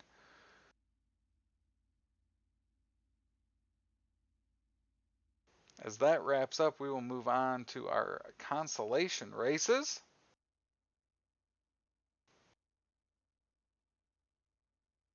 And it looks like we're going to start with a D main, John. Yeah, this, like I said, we're going to have an alphabet soup here tonight. And, here we go. We got 10 in here. We're going to take 4. But on the pole for the D main is going to be Brandon Dittmer. Next to him will be the 07 of Preston Kramer. Next row will be G.J. Boydell and John Rayner. Starting in the 3rd row, who we saw has some bad luck in our quick qualifier of the night, is all the way back here in the D. That is going to be Tyler Wilson and Steve Maurer to his outside. Mike Cranmer is going to be starting 7th, and then 8th, Matthew Helm, Gary Taylor, Steven Bixler. Rounding out the field here, it's going to be Jeff Barker here, and we've seen the luck that Barker's had. You just got to think that's going to turn around at some point. Well, it's got to turn around here in the D main for Hard Knox night. Of course, we'll be back. Marty will be on the call here on the Coast2Coast Racing League YouTube channel tomorrow night for our alphabet soup leading to the Knoxville Nationals. Of course, the Mike Westbrook Memorial. And then also a shout out to our presenting sponsor, the Steve King Foundation, which is the benefactor of registration fees, auctions, plenty of money raised for local race car drivers around the country through the Steve King Foundation. Yeah, and also it's nice to kind of honor the memory of Mike Westbrook here. Dylan and the whole family has just been very supportive of this series, and it's cool to see them a part of this also. And then Dylan's out there, as you know, running coast to coast. So make sure that you check out anytime the sprint cars are in your area. I've seen him in World of Outlaws and a ton of other things. So you never know, he might show up at your track. The iRacing Pace Truck presented by the Steve King Foundation will jump on into the infield. We have 10 laps here in our D main event. Dittmer Cranmer will lead us to green. And you can see everyone's chomping at the bit to get this one underway, John. And we are green at Knoxville. Dittmer will shoot to the inside, Cranmer to that outside.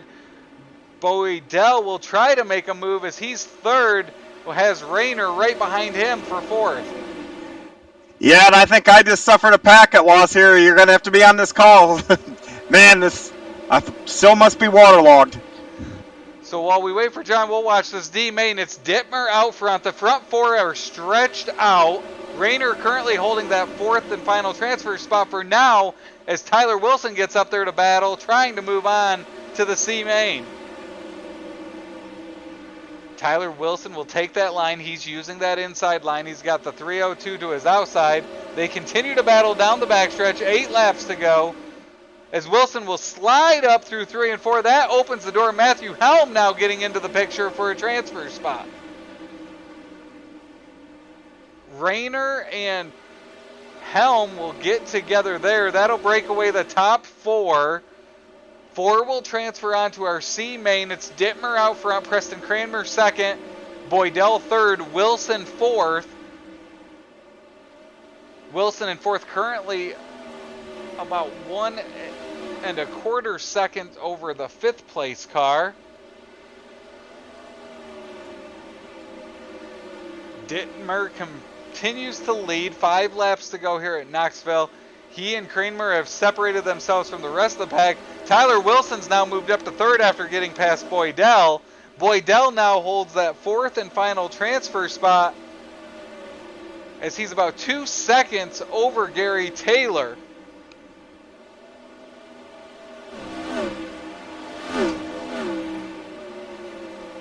Dittmer continues to pace the field out front. 3 laps to go now at Knoxville in our D main.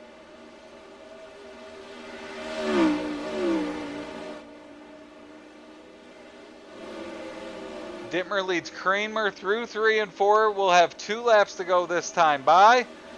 3rd is Tyler Wilson. 4th continues to be Boydell. 5th is Taylor, but he is about 2 seconds behind Boydell. So the top 4 continue to just try to complete the laps remaining to move on to our C main. And it's going to be Brandon Dittmer taking the white flag. 1 more lap. And Travis, I'm back here, and I'm seeing that the top 4 is separated. Did I miss anything interesting? We had some contact with Rayner and Helm. That separated the front 4 as Dittmer will claim victory. Wilson able to finish 3rd, Cranmer 2nd, Boydell 4th. Those will be your 4 transferring on to the C main. Welcome back, John. Thank you. Good to be back. We had some good battles for 4th. There was some contact back there. We were about 3 wide coming out of 2 and got a couple guys shuffled back as we now move on to our C main. Yeah, once again, we're only going to take 4. We're going to start 12 and take 4, but on the front row is going to be the Bassman, Roger Craig. Next to him will be Dan McLaren. Next row will be Ian Humphreys in the 53. Next to him will be the 558 of Brian Moore Sr. Starting 3rd row will be the 217 of Jack Hitt. Next to him will be the number 11 of Travis Schneider. And the next row will be the number 06 of Derek Gray and Jeff Kemper starting 8th in the 181.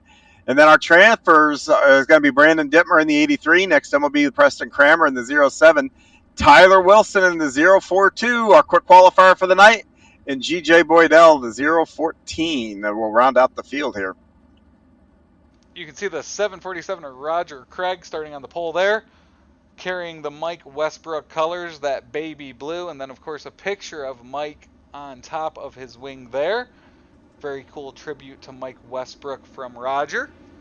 And Roger knows the family, so I know this is extra special for him to do and have, and it's just really cool to see somebody with a connection like Roger has to the family to be out there in that car, and very special to see it.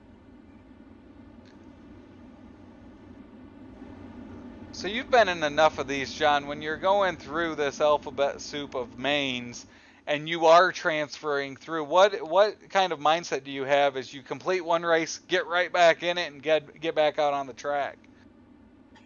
Well, the nice thing is you have an advantage. You know what the track's going to do. You know what your car is going to do. You get back out there and get back at it. So that part is good. The bad part is now all of a sudden, instead of being in the front of the pack, you're in the back. So you have to be patient. You have to be smart coming through the field. You can't put yourself in a bad spot and get taken out, because if you do it, it ends your night at this point. You don't get to come back and try it again. So, yeah, you got to use your head just as much as your left foot, and you've got to just go for it whenever you see an opening.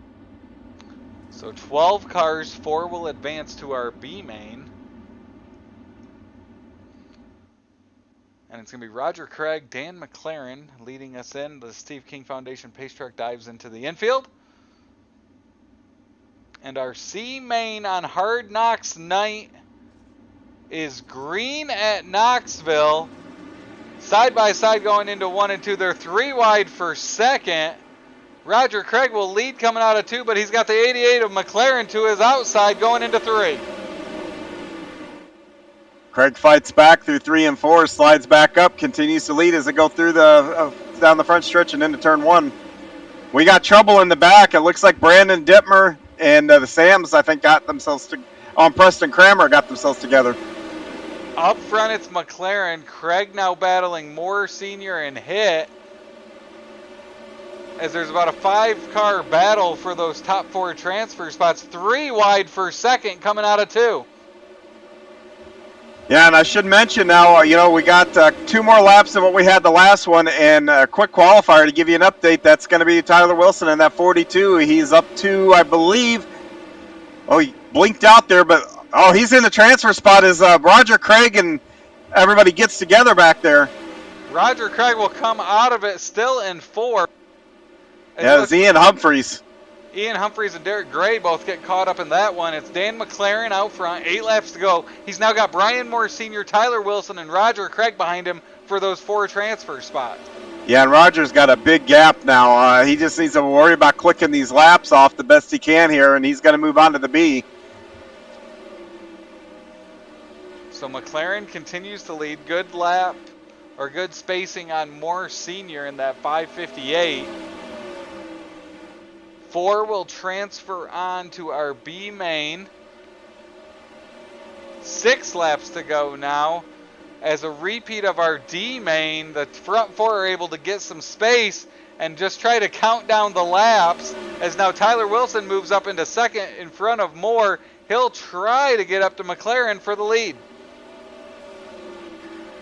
Yeah, and I'll tell you, this track, the other thing is, 2 more laps. The track's starting to wear in. It's getting a little slicker. It means that, if you want to make a quick move, a turn down or slide up, that car's going to act completely different than what it did back in the heat races. You can see the Wilson car continues to blink as he battles for the 80 with the 88 for the lead. Dan McLaren will lead down the backstretch. Moore and Craig still hold on to the 3rd and 4th transfer spots, as it'll be 3 laps to go this time by. Yeah, I would have to think as much as he's blinking, I won't be a bit surprised if race control doesn't address that for that next race. And that might bring a premature end to his night if he can't get that under control. You don't want a car like that blinking coming up through the field. That will cause wrecks. Added a level of difficulty to McLaren as they battled for the lead a couple laps ago. McLaren was able to come out. He gets into the wall coming out of 2. That's going to open up the door for Wilson down the backstretch, coming to the white flag this time by. Yeah, a gaff there is going to open the door wide for Wilson. See if he can get through it here before we get the checkered flag. They're side by side down the backstretch. Wilson will fall in line behind the 88 of McLaren. McLaren to the outside through 3 and 4. Coming to the line is going to be McLaren, second to Moore. Did Wilson run out of fuel? He got squirrely in 3 and 4. I don't know if he let off because of the blinking or what, but he ends up 3rd. And Roger Craig passed right at the line by Travis Snyder for that 4th spot. Yeah, look at the time difference between Wilson and oh my gosh. That was a very close 3-way run there for the final. So that moves us on to our B main. And John, you've got our starting lineup. Yeah, and here we go. Wow, this is going to be pretty intense. I'm trying to look here, and I think everybody makes it to the A, it looks like. It says 16 to the feature, and we're only got 12, so, I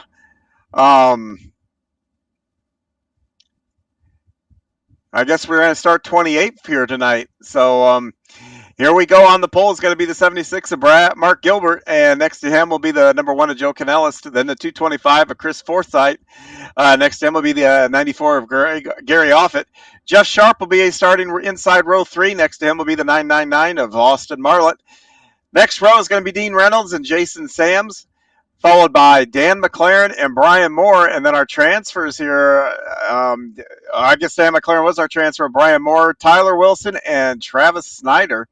But wow, I'm surprised we're taking all of them, but that appears to be the case. So everybody here can just relax and try to race for a spot and learn their cars and figure out what kind of changes they're going to need for the feature. I love that you bring up all of them can relax and just race for their spot. I feel like the odds of that happening are still low, even though they all transfer, John. I know. Once you get on the track, green flag flies, visor comes down, whatever analogy you want to say, people's brains leave pretty quick. I'm just as guilty as that as anybody else, thinking, hey, I'll play it safe here and start running better than I anticipated. And yeah, that all goes out the window and you try to get as much as you can. So, but yeah, the nice thing is the risk reward, that ratio changes quite a bit though here. Definitely does. So you're racing for position in tonight's A main and the Hard Knox A main. It's going to be Gilbert and Canellis leading us to green. 14 laps in this B main. Some of the guys we've seen had issues in those earlier heat races will now try to advance. The 42 is just still blinking like a Christmas tree. I'm gonna be interested to see if he gets through this field or if they don't park him here at this point. At least he's got a little time before the A main to maybe get that worked out. The B main goes green. Great battle for the lead. They're going to be side by side coming off of 2. It's going to be Forsyth and Gilbert battling for the lead. Canellis tries to stick his nose in there as well. Going into turn 3. They're 3 wide for third. And it's going to be Forsyth leading that lap. Forsyth trying to hold off Gilbert and Offit in third. And Dan McLaren now moving up into that top 5. He makes contact with Canellis coming off of 4. Both of them will shuffle back. Dan had raced up into the top 5 after starting towards the rear. Yeah, and I don't know. When I saw that, the 42 popped in and out, so I don't know if that was maybe ghost contact that knocked McLaren around, that pushed him up. And it looks like the 42 is pulling off here. I think race control just told him about his issue here. So like I said, he's got some time here, maybe to reboot, get a little better connection, and get back here for the main event. The 911 of Jason Sams, he's up to 4th. He started 8th. He's running that high line through 1 and 2. And he is making up some major ground as now he sets his sight on Jeff Sharp in 3rd. Yeah, once again, the track's doing something completely different on a different night. Opening night, we were all up top. Last night, Travis, you saw everybody trying to fight for that bottom. And right now, we see the top 3 running 3 different lines for this B main. Out front, it's Chris Forsyth. He leads Mark Gilbert and Jeff Sharp. Jeff is currently in front of Sams and McLaren, 2 of our biggest movers in this B main event. As we've got 8 laps to go, it's still Forsyth out front. And some good battles back in the pack, though. I go back and look through here in the battle with Canellis and it looks like Dean Reynolds and those guys. I bet you they're having fun out there, but boy, they are trading positions here back here. Oh, we got an issue. That will take out Joe Canellis as well. Jason Sams involved. And Sams had moved up through the pack, too. Sams had raced up into the top 5. Now it's top 4 of Forsyth, Sharp, McLaren, and Dean Reynolds now in 4th. Travis Snyder up 7 spots. He started at the rear. He's now in the top 5 with 5 laps to go. Yeah, incredible change of events there. What happened? Whatever happened on that back straightaway, that was big. We saw the end result of it. The field continues to be stretched out around as you see McLaren trying to gain on Sharp, make a move for 2nd. It'll be 3 laps to go this time by for Forsyth as Sharp continues to hold off McLaren. McLaren, great run for him. He's up 6 spots, improving his starting position for what would be the A main shortly. Yeah, and once again, looking at the track conditions, if I'm McLaren, I'm pushing to get that second spot. I think I'd rather start on the tie side here for the start of this race, So especially being this far back. 2 laps to go. We continue to watch McLaren chase down Sharp. That's the battle for second. Out front, they're chasing Forsyth, who will take the white flag this time by as McLaren looks to the inside of Sharp at the line.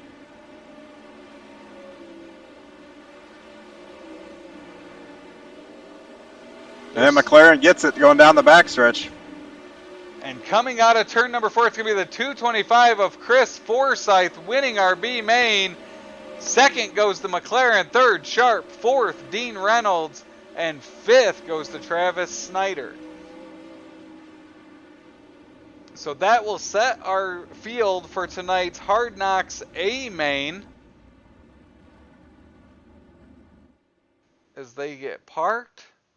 And now warm-ups will occur. While warm-ups happen, we'll get ready for tonight's Hard Knox A main. We're going to take one quick commercial break. When we come back, we will have our final race of the evening from Knoxville. You're watching the Coast to Coast Racing League Network.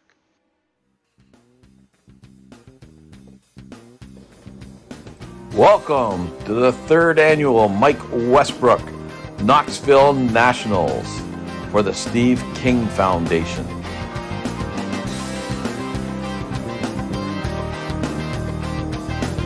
In honor of Mike, we've converted the iRacing Pace truck to honor Mike and his infamous blue pickup truck. We would like to thank the many generous sponsors who have made this great event possible. Thank you.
And welcome back to Knoxville Raceway. It is Hard Knox night here in Iowa, and we are moving on to our A main event.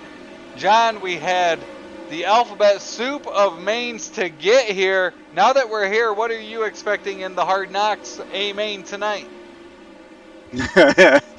I'm expecting fireworks. Everybody knows, hey, here you go, 4 spots, and that's what's going to take to get in here. So look for some very intense battles around that 4th spot. So with that, they are starting to line up for tonight's Hard Knox main event, and Mr. John Hine has your starting lineup. On the pole is going to be the number 95 of Michael Berthay, and out to his outside is going to be the number 18 of John Helms. Starting in the 2nd row is going to be the number 10 of Ross Carenta. Next to him will be the number 30 of Stephen Goldner. 3rd row is going to consist of Kyle Moonen and Joseph Grandy. And then the 4th row will be Garrett Pepiot and Robert Evertson.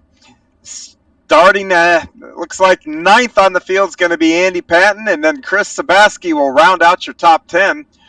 Robert Satterfield and Brian Dickens will take up the 11th and 12th spot. Then Brennan Lacey and Keith Jackson will be there in 13th and 14th. Starting 15th will be Tyler DeZube and Donovan Ross. Chris Forsyth will be starting in 17th, and Dan McLaren will start 18th, and will be followed by Jeff Sharp and Dean Reynolds. Travis Snyder and Gary Offit will make the field in the next row. The next row after them will be Austin Marlott and Mark Gilbert. So then Brian Moore and Joe Canellis, and it looks like rounding out the field tonight is going to be Jason Sams and Tyler Wilson.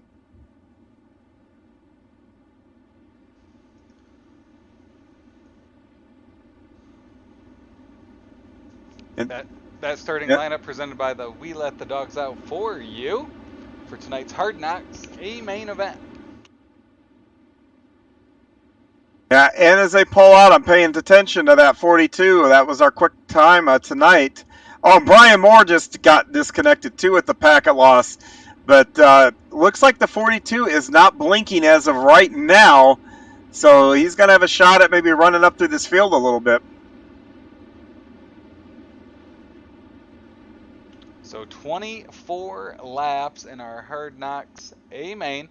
4 cars will transfer on. Currently, the 10 of Carenta is locked into tomorrow's night's event. So if he wins this here tonight, that will have our 3rd place finisher from earlier Veterans race moving on. Boy, they are bunched up here. So they will come out of turn 4 one more time to go back green. Berthay and Helms on that front row, and we are green in tonight's Hard Knocks A main event. Berthay will jump out to the lead through 1 and 2. Carenta to his inside, Helms to the outside, racing down the backstretch. Carenta will make a move going into 3. Yeah, and you see different lines here up top and then the bottom. So right now it looks like 2 lines are viable around this track. So that's going to give these guys some options. Now you got them 3 wide, but we have a wreck as a caution is out. We will bring up our Malcolm Keith Jackson replay. And you'll see the 0-1, the white car of Keith Jackson there on the inside. Yeah, looks like the 21 of Sabaski just drives down the track a bit, and then, oh wow, then you get a Talladega big one as guys just pile in with nowhere to go. Jason Sams ended up on his side. Looks like he'll need a tow back to the hauler. Gary Offit was involved. A lot of cars tore up with that one.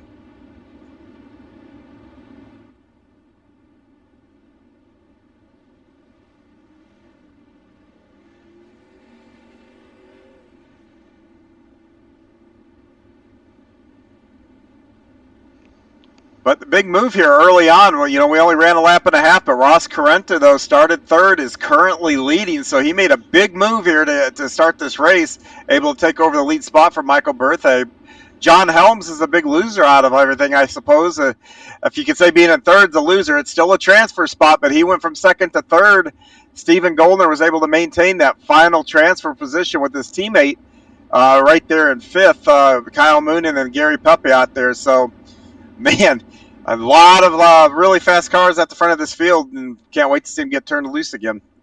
So our Mission 22 restart will wait a lap. Just received a text message, John, asking about Kyle Moonen, who was a winner last night, being here tonight trying to race his way in. He wins last night to show how competitive it's been this week. Wins last night, but doesn't have enough points to lock himself into the main event for Thursday. Who sent you the text? That would be a fellow race car driver, Andy Piercefield. That's who I was thinking, and my question is, I think I touched on that earlier tonight. I don't know what he was doing and why he wasn't watching, but I'm disappointed he didn't have the TV on. he is tuned in now as the Hard Knocks A main is underway. I guess this is a good time to get tuned in here. This is going to be a barn burner here. So Carenta, Berthay, Helms, your top 3 as the iRacing Pace Truck presented by Steve King Foundation dives into the infield. Carenta hits the gas coming out of 4. Great restart by him. as he will get us going. It's Berthay and Helms behind him battling for second. Oh, and teammates touch each other. They got her out. And oh my gosh, Stephen Goldner goes around from a transfer spot. Got hit a little bit from the back by his teammate there, Kyle Moonen. So we'll bring up our Malcolm Mills mill rating replay.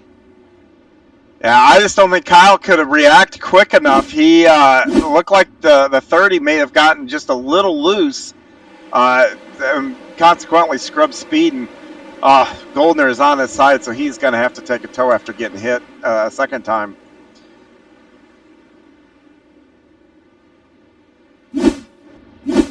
Yeah, Bob Everson came in there and had nowhere to go. So that's your Malcolm Mills mill rating replay. Now, if he got hit the reset quick enough, he's going to be able to get the tow and get out of the pits and not lose a lap here.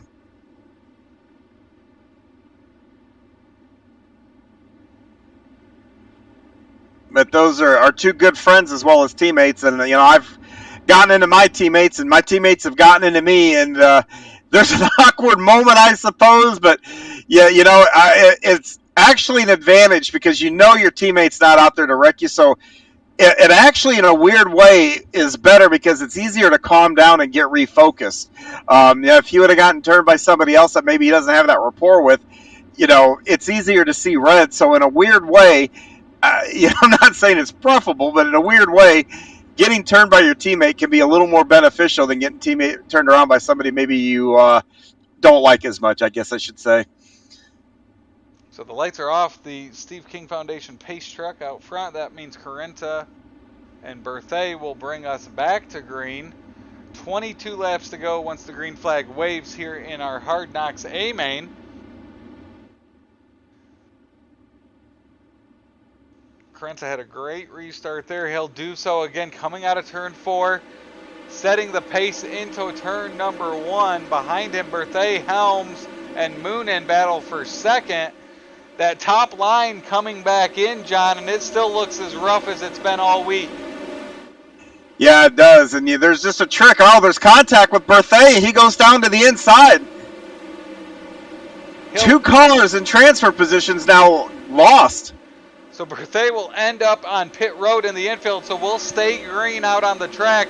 Carenta continues to lead Helms and Moonen, your top 3. Pepiat battling Peyton for 3rd. I'm sorry, for 4th, as Lacey puts his nose up in there as well for that transfer spot.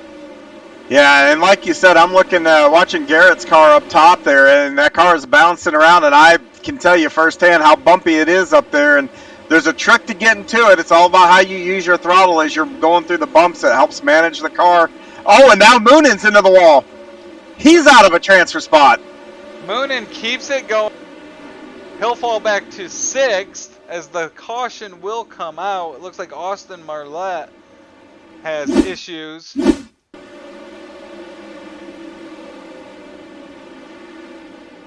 Looks like he just got into turn 1 and 2, a little hot. Yeah, and hit those bumps, upsets the car, and he was just a passenger. If we've learned anything through the first 6 laps here, John, is no one is safe no matter where you are running. Nor your talent level. We've watched a couple of guys that I would consider the best that we have out here have some troubles. So this is just a track that really doesn't care who you are, doesn't care how good you are or what your pace is. You better respect it or it's going to bite you. So we're down to 18 laps to go in this Hard Knox A main event. That's a big break for Moonen, though, because Moonen, who hit the wall, is going to get that spot back. And it looks like right before that caution, Helms was able to get past Carenta. So we have a new leader on this restart as well. Yeah, and I'm trying to look to see if, because that was a pretty good shot that the 24 took into the wall, and trying to look to see if there's any damage, and I just don't see any. So hopefully there's nothing that I can't see in there, and he can just continue with his pace, with a good pace here. He got into the wall, fell back to about 6th, and was able to race his way back up, keep momentum going down the backstretch there. As he got into the wall right there in front of the National Sprint Car Museum Hall of Fame. Yeah, I'm still bummed. I went up to Knoxville twice last year, and it said the Hall of Fame was supposed to be open. Got up there both times, and the thing was closed. I was just heartbroken. That was a big part of the reason why I went up the second time, just to go to that, and kind of a bummer.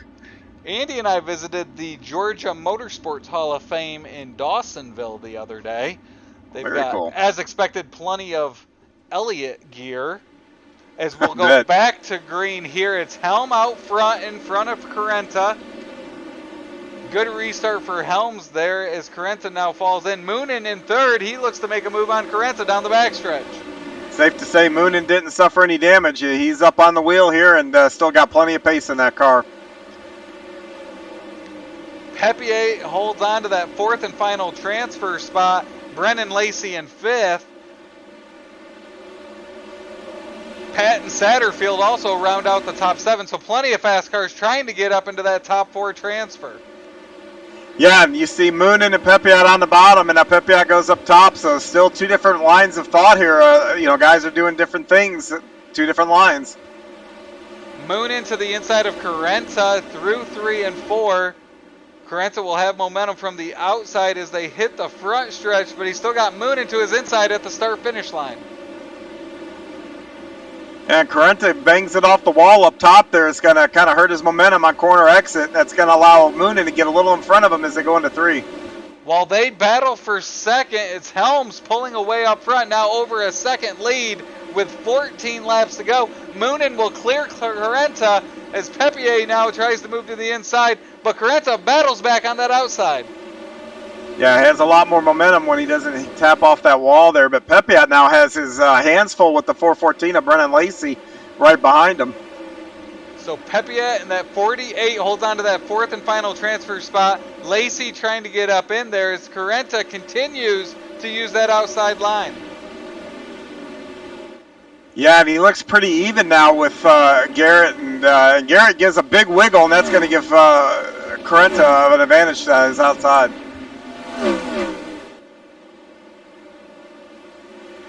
So Moonen, those guys. Sorry, go ahead. I was going to say Moonen will slide up in front of Carenta as they continue to battle. Pepier will jump to that outside line through 3 and 4. Yeah, and I don't know. It looks like those guys are very slowly reeling in Helms, too. Carenta gets into the wall again coming out of 2. Gives some space to Moonen in front of him. Pepier and Lacey continue to follow.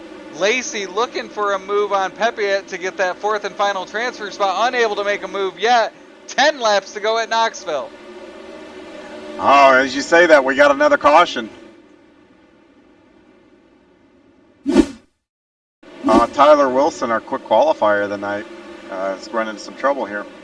So it looks like he gets into Dzube, then shoots down the track in front of Forsyth. Yeah, the Dzube got loose on the outside and kind of tank slapped it, but when he did, he hit Wilson and got into Chris there and stacked them all up. Tough break for those guys. So that's our 4th caution of the night. John Helm still had about a second of a lead there on Moonen. Top 4 in transfer spots: Helms, Moonen, Carenta, Pepier, Lacey in 5th. He's up 9 spots in this A main. Needs 1 more to transfer to tomorrow's main event.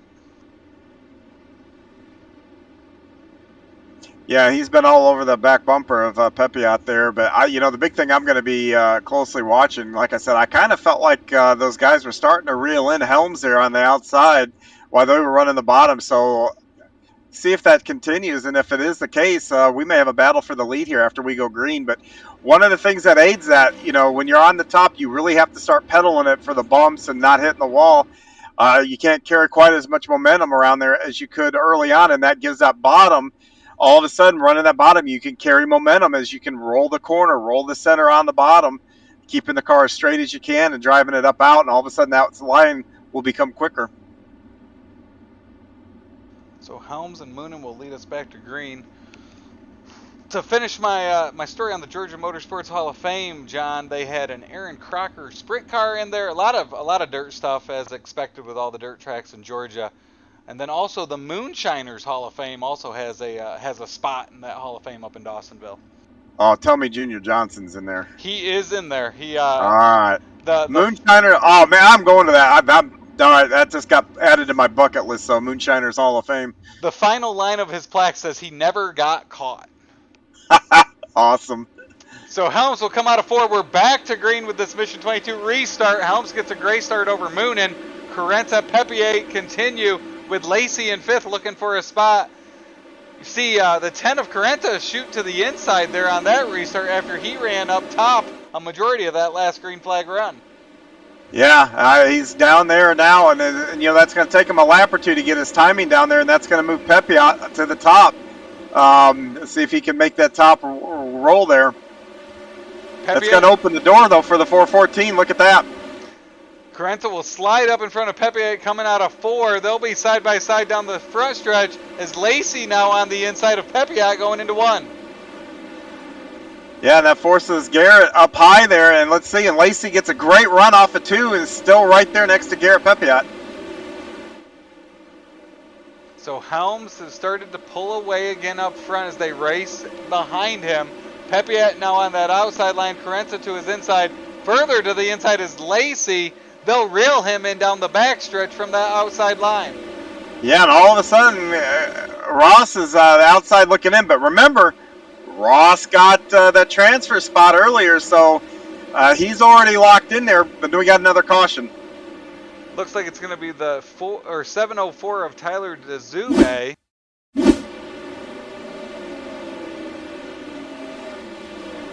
Looks like he just gets up into the wall on his own here. Now, it looks like it actually neck coated the wall and just sent him around. Does a good job coming to a stop without getting hit by anyone else. Yeah, and for those of you that kind of saw that, that's why you hold your brake. I don't know how many wrecks I see guys just rolling down the track and collect others. Tyler there did a great job of holding the brake. Everybody was able to miss him. And guess what? He still has a car intact now. Didn't get clobbered by somebody, stuck on the side where he had to tow or even done for the night if he's already used a fast repair.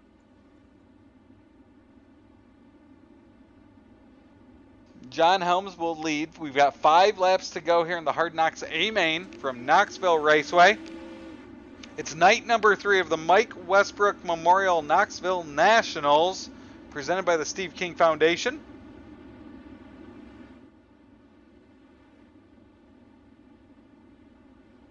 Helms will look to get another great restart in hopes that they get racy behind him. Looking at it, Carenta's now on the outside looking in, but in 6th also, John's Robert Satterfield. He's had a fast car all week. He's one to watch to try to get up in the top 4 as well. Absolutely.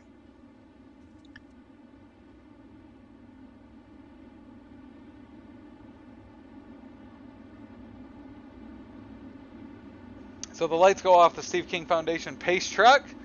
That means we will go back to green coming out of 4 with a Mission 22 restart.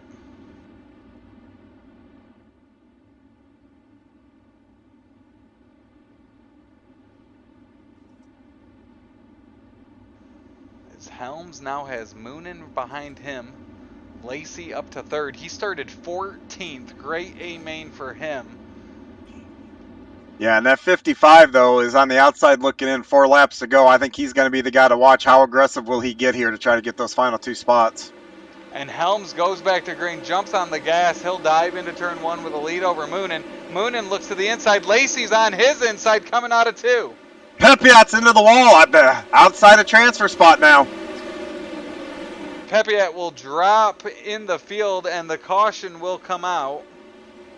Who's the caution on that? Might bail out Pepiot here. I think it might be on him. He's missing a wing and everything, so he got upside down. Oh, yeah. He went to pull it off the wall and just got tagged a few times on that backstretch. Tough break for Garrett.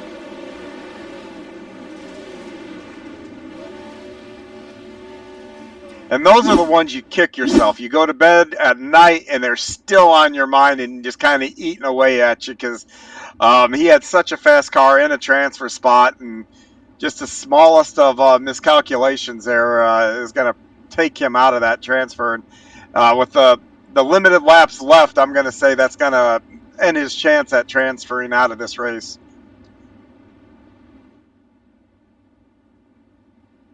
So that puts Carenta back in that fourth and final transfer spot, moves up Satterfield to fifth, Andy Patton up to sixth. Yeah, and I can't quite remember the lineup, the finishing order to that veterans race, but I know whoever finished behind Carenta here finished second. Right now, they are the biggest Ross Carenta fan on the planet.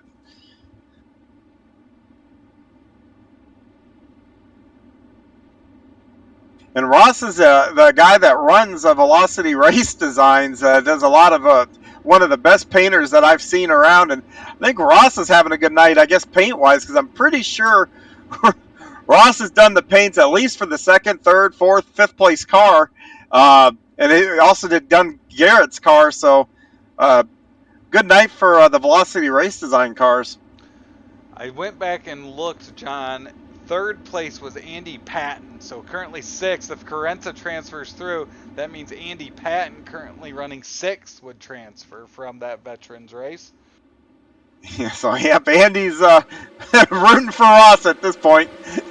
Great restart for the top four. 3 laps to go. Helms, Moon in battle, coming out of 2 for the lead.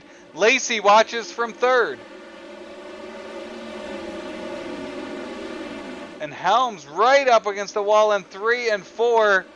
He'll take the lead. 2 laps to go. Good gap now over Moonin as they go through 1 and 2. Lacey third, Carenta fourth. Leader in the wall. Helms is in the wall. That'll stop his momentum. Moonin will take the lead. Yeah, now his timing's all messed up. Kind of does a line, kind of gets the wall there a little bit. Now we got a caution. And, did Moonin get to the start-finish line before that caution got out? That's going to be a big question because that'll put Helms back in front. So the caution came out for the 88 of Dan McLaren. We'll watch what happened to him. Looks like he got into the 122 of Dickens and a chain reaction from then on. And my scoring...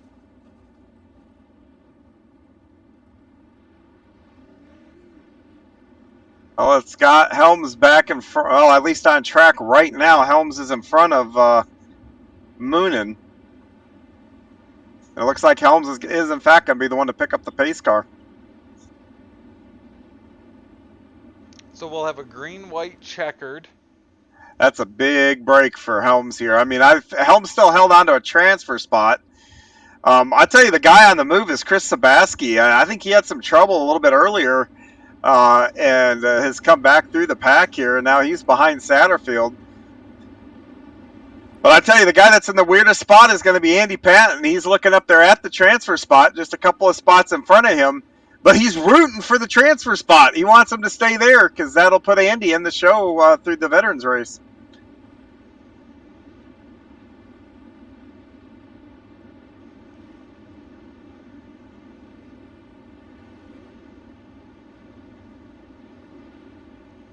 So we have 1 lap to go.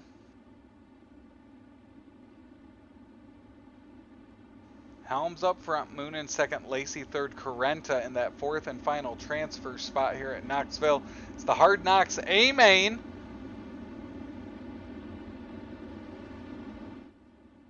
The iRacing Pace Truck presented by Steve King Foundation jumps on in. And Helms will lead us back to green. Some gamemanship. Patton has trouble on the restart. He had to slam the brakes on, and that really cost him here. But now here we go with just a couple laps left. So the final lap, Lacey makes a move. They're going to be 3 wide coming out of 4 for the lead. It's going to be Helms out front. Carenta has issues coming out of 4. That will give the 4th spot to Sebeske. Yeah, he was shaking that car like it was out of gas. And that means Carenta will use the veterans race to complete his transfer spot. Andy Patton will have to race in tomorrow. Yeah, Carenta got up over the cushion, or not the cushion, but the berm, and it just upset the car. And then Sabaski had trouble, so Satterfield's going to end up being the guy to get in there. And heartbreak for Andy Patton there. So your top three will be John Helms, Kyle Moon, and Brennan Lacey, who will all interview the podium drivers. Fourth and final transfer spot will be Chris Sabeske, beating Carenta to the line. And John, it looks like you've got our third place finisher, the 414 of Brennan Lacey. Hey, Brennan, this is John. You got a copy? Sir. Well, bud, you used that bottom line. Nobody does it better than you, and you got yourself in the show. Tell me how you did it. It's more patience than anything. Last time we were here running the main season of the league, I decided to bike it 3 or 4 times up on the fence. I said, I don't want to do that no more. So went to work and got us a set, thanks to, Stephen Goldner and the boys, to get this thing set up on the bottom, and it's starting to roll good now. I think there's just a little gearing difference, a little bit difference setup-wise. We could have had a little bit faster, but, overall it's a good night to go 14th to 3rd. I'll take that any day. So after you make your adjustments for tomorrow night, how do you feel about your prospects? I know you're going to be back in the field a little bit, but you appear to have a really good car and a good piece to make some noise. Yeah, with this one being an open set, finally it lets us do a little bit more. We can set the car up for certain parts of the race and where we want it to work and where we want it to go later on, early on. And that's fantastic. Probably go get some laps turned in early tomorrow just to get some practice laps down. But biggest key tomorrow is just going to be the patience. We saw it tonight. People are going to wreck. They're driving kind of over their heads a little bit because they get up there and the fence is treacherous. So it's a big shout out to Helm for running that thing because it takes some guts to do that. Been up there, but yeah, we're gonna start deep, but we're gonna go forward and see what we can do with it. Well, I wish you the best of luck tomorrow night. Congratulations. Who would you like to give a shout out to? As always, big thanks to Vanderbilt Race Cars. Without them guys, we wouldn't be here today, and just also a big shout out to Stephen Goldner for crew chief in this thing. Thing's fantastic as always, and just making sure everybody's together with that team. It's got Moonin up there in second, so we're glad to lock him in, see if we can get Goldner in tomorrow. But also big thanks to Velocity Race Designs for everything they do to make these cars look killer as always. Best in the business. Thanks for you guys for doing the broadcast tonight for us Hard Knox, and thanks for Roger and them in the league. Well, congratulations again, Brennan. You are in the show. That is our third place finisher, locking himself into the final. That's the 414 of Brennan Lacey. So Brennan Lacey races his way in. We'll have a bonus interview tonight. We've got the fourth place finisher of Chris Sabeske. Chris, Travis up in the booth. You got a copy? I got you, my man. So really waiting until the last possible moment to get into that fourth and final transfer spot. Tell us about your night and the stress that goes into it trying to get into that main event for tomorrow night. Well, I thought I started off relatively well. Qualified second, I think. Got a little bottled up in the heat, so ended up finishing third in the heat. Gave myself a little work to do in the feature, and then early on in the feature, managed to get caught up in a wreck and had to get a repair and start from the back. I think started as far back as 21st or 22nd there, and managed to make a charge. So it was a little nerve-wracking for sure, but happy with the outcome. How does it feel being able to lock yourself into tonight or to tomorrow night and not have to go through the stress of all the E, the D, the C, the B trying to get up into that race tomorrow night? Oh, absolutely. I mean, just being able to secure a spot, coming through the soup is always a challenge. Doesn't matter how fast you are. The competition's strong. So it's definitely a huge relief. I mean, gives us a little bit of opportunity to try and work on a few things, and a better starting position would have been preferred. I couldn't make either the prelim night, so I had to start through the Hard Knox. But all in all things come together, and pretty happy with it. We're gonna try and do what we can tomorrow. Any sponsors you want to give a shout out to tonight, Chris? Yeah, absolutely. Teammates over at Phantom Motorsports. We got our primary sponsor, PowerOutdoors.net. Velocity Race Design, Weichel Sportswear, Highside Media, all your work behind the scenes here. Everything. Shout out to Coast, and the streamers, competitors, fans, and family. Well, tonight's top 4 finish puts him in tomorrow's main event. He goes from having to race through the entire alphabet soup tomorrow to being locked into tomorrow's Knoxville Nationals. That's our 4th place finisher, Chris Sebeske. Now our 2nd place finisher, Kyle. It's Travis up in the booth. You got a copy?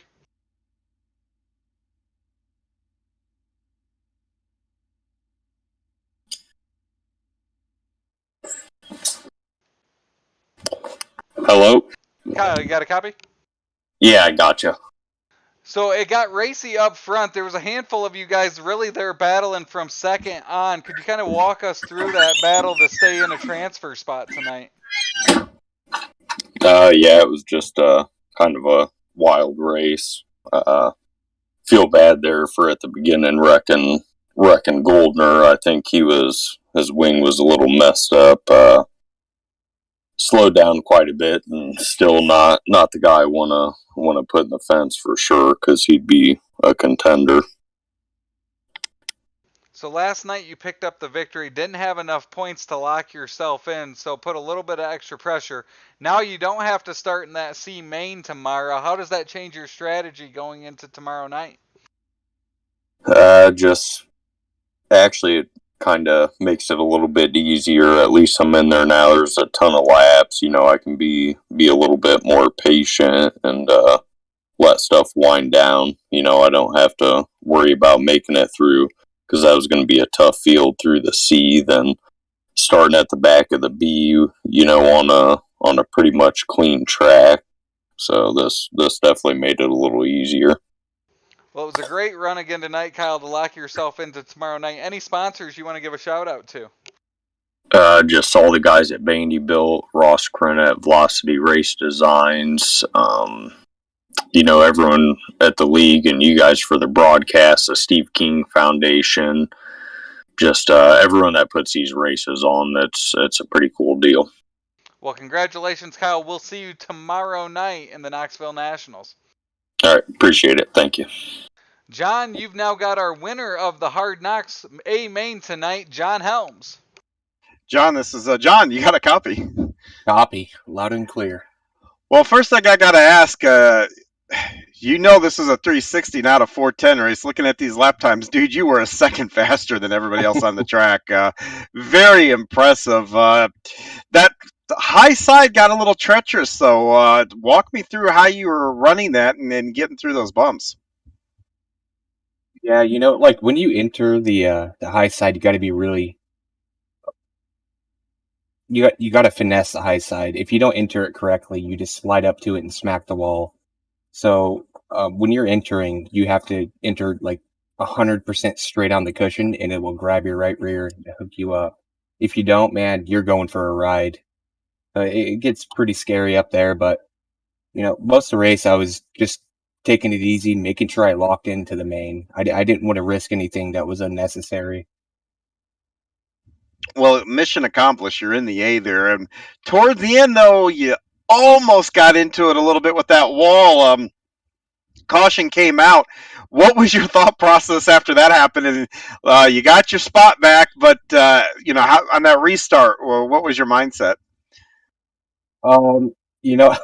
Honestly, I got really lucky there. I pulled my wing back a little bit just to, see if it would help a little bit with the speed and, coming off the corner more. But unfortunately, it just tightened me up and got me into the wall. So I'm very lucky for that caution to come out. It was, I can't explain that timing, but it was fun. Well, like I said tonight, your fastest lap was a second faster than anybody else's, almost just under a second, but incredibly fast lap. And you're going to be starting a little further in the back. What are your prospects? How do you feel about tomorrow? I feel good. We had some pretty bad luck on in the first night's A main. I didn't even really get to hit the throttle a lot, but that's just how it is sometimes. Some things you can't change. But I hope you guys definitely keep an eye on me, because I can tell you, if I don't get crashed, I will be in the top 3 within 20 laps. Well, there you go. He's calling the shot. We heard it here. So we're going to hold you to that. I'm starting a little further up the pack, so if I don't see you pass me in about 20 laps, you're going to park it then, right? Is that what I'm understanding? Absolutely. All right, buddy. Hey, I wish you the best of luck tomorrow, and good luck. And who would you like to give a shout out to? First off, I'd like to thank you guys for broadcasting and announcing. Like to thank Roger for putting on this event for a great cause. I'd like to thank Cam Racing, Kier's Speed Shop, Beanbag Designs, Vigilisi Speed Shop, and Tim Sims and my teammates at HRI. Well, congratulations again on a dominating win here, and we look forward to seeing you tomorrow, and look forward to seeing you in the top 3 within 20 laps. So have a good night and rest up, and we'll see you tomorrow. Okay. You mind if I say one more? I totally forgot. Absolutely. Floor is yours. Okay. Shout out to Cloudhead Racing and Bryce.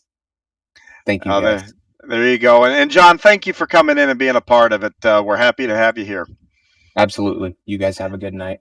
Yep, that's John Helms, tonight's feature winner and locking himself into the main event for tomorrow's Knoxville Nationals. So another exciting night number 3 here of the Mike Westbrook Memorial Knoxville Nationals, presented by the Steve King Foundation. As we check out that finishing order from tonight's main event, John, going into tomorrow's Knoxville Nationals, how are you feeling? What are you expecting that main event to be like tomorrow night? You know, it's going to be a bit of a longer race, so the whole field's going to have to be a little more patient from the get-go. The guys, there's so many good guys in here. I think the key, and we saw it a little bit even tonight, you saw a lot of really, really, really good guys. We saw a lot of good guys that were once in a transfer spot and then weren't. Tomorrow, I think it's going to be, the guys that obviously have pace will be up front, but the guys that limit those mistakes. If the guys can run up high, they're going to have to deal with the bumps. If you run low, you're going to have to deal with that berm. We saw, Ross Corrent on the last corner there get that tire up over the berm, cost him a transfer spot out of this event. So it's going to be limiting the mistakes on probably a very difficult track, a lot of cars.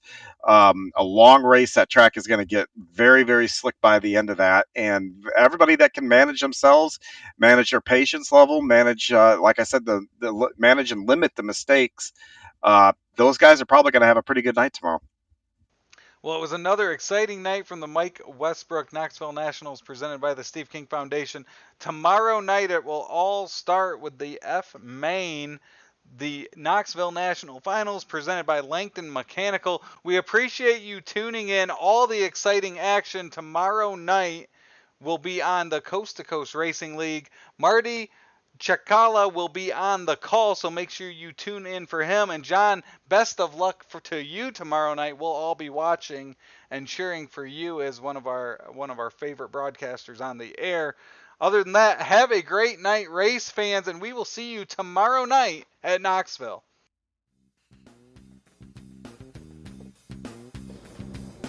Welcome to the 3rd annual Mike Westbrook Knoxville Nationals for the Steve King Foundation.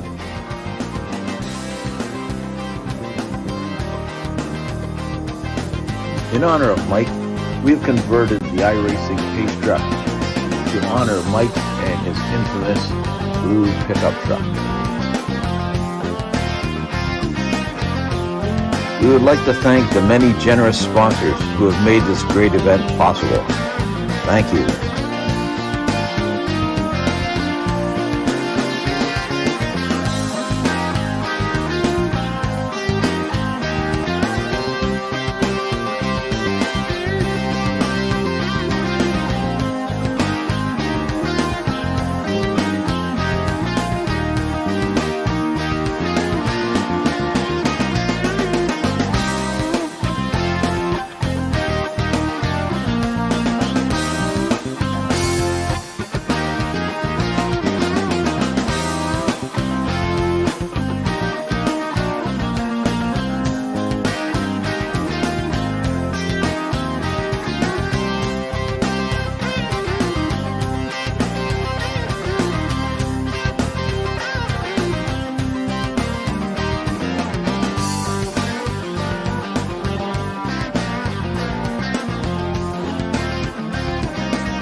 This copyrighted broadcast of Extreme eSpeed TV Network is intended solely for the entertainment of our audience. Any retransmitted, reproduced, rebroadcast, or otherwise distributed or used in any form without express written consent of the Extreme eSpeed TV Network is strictly prohibited. We hope you've enjoyed this broadcast.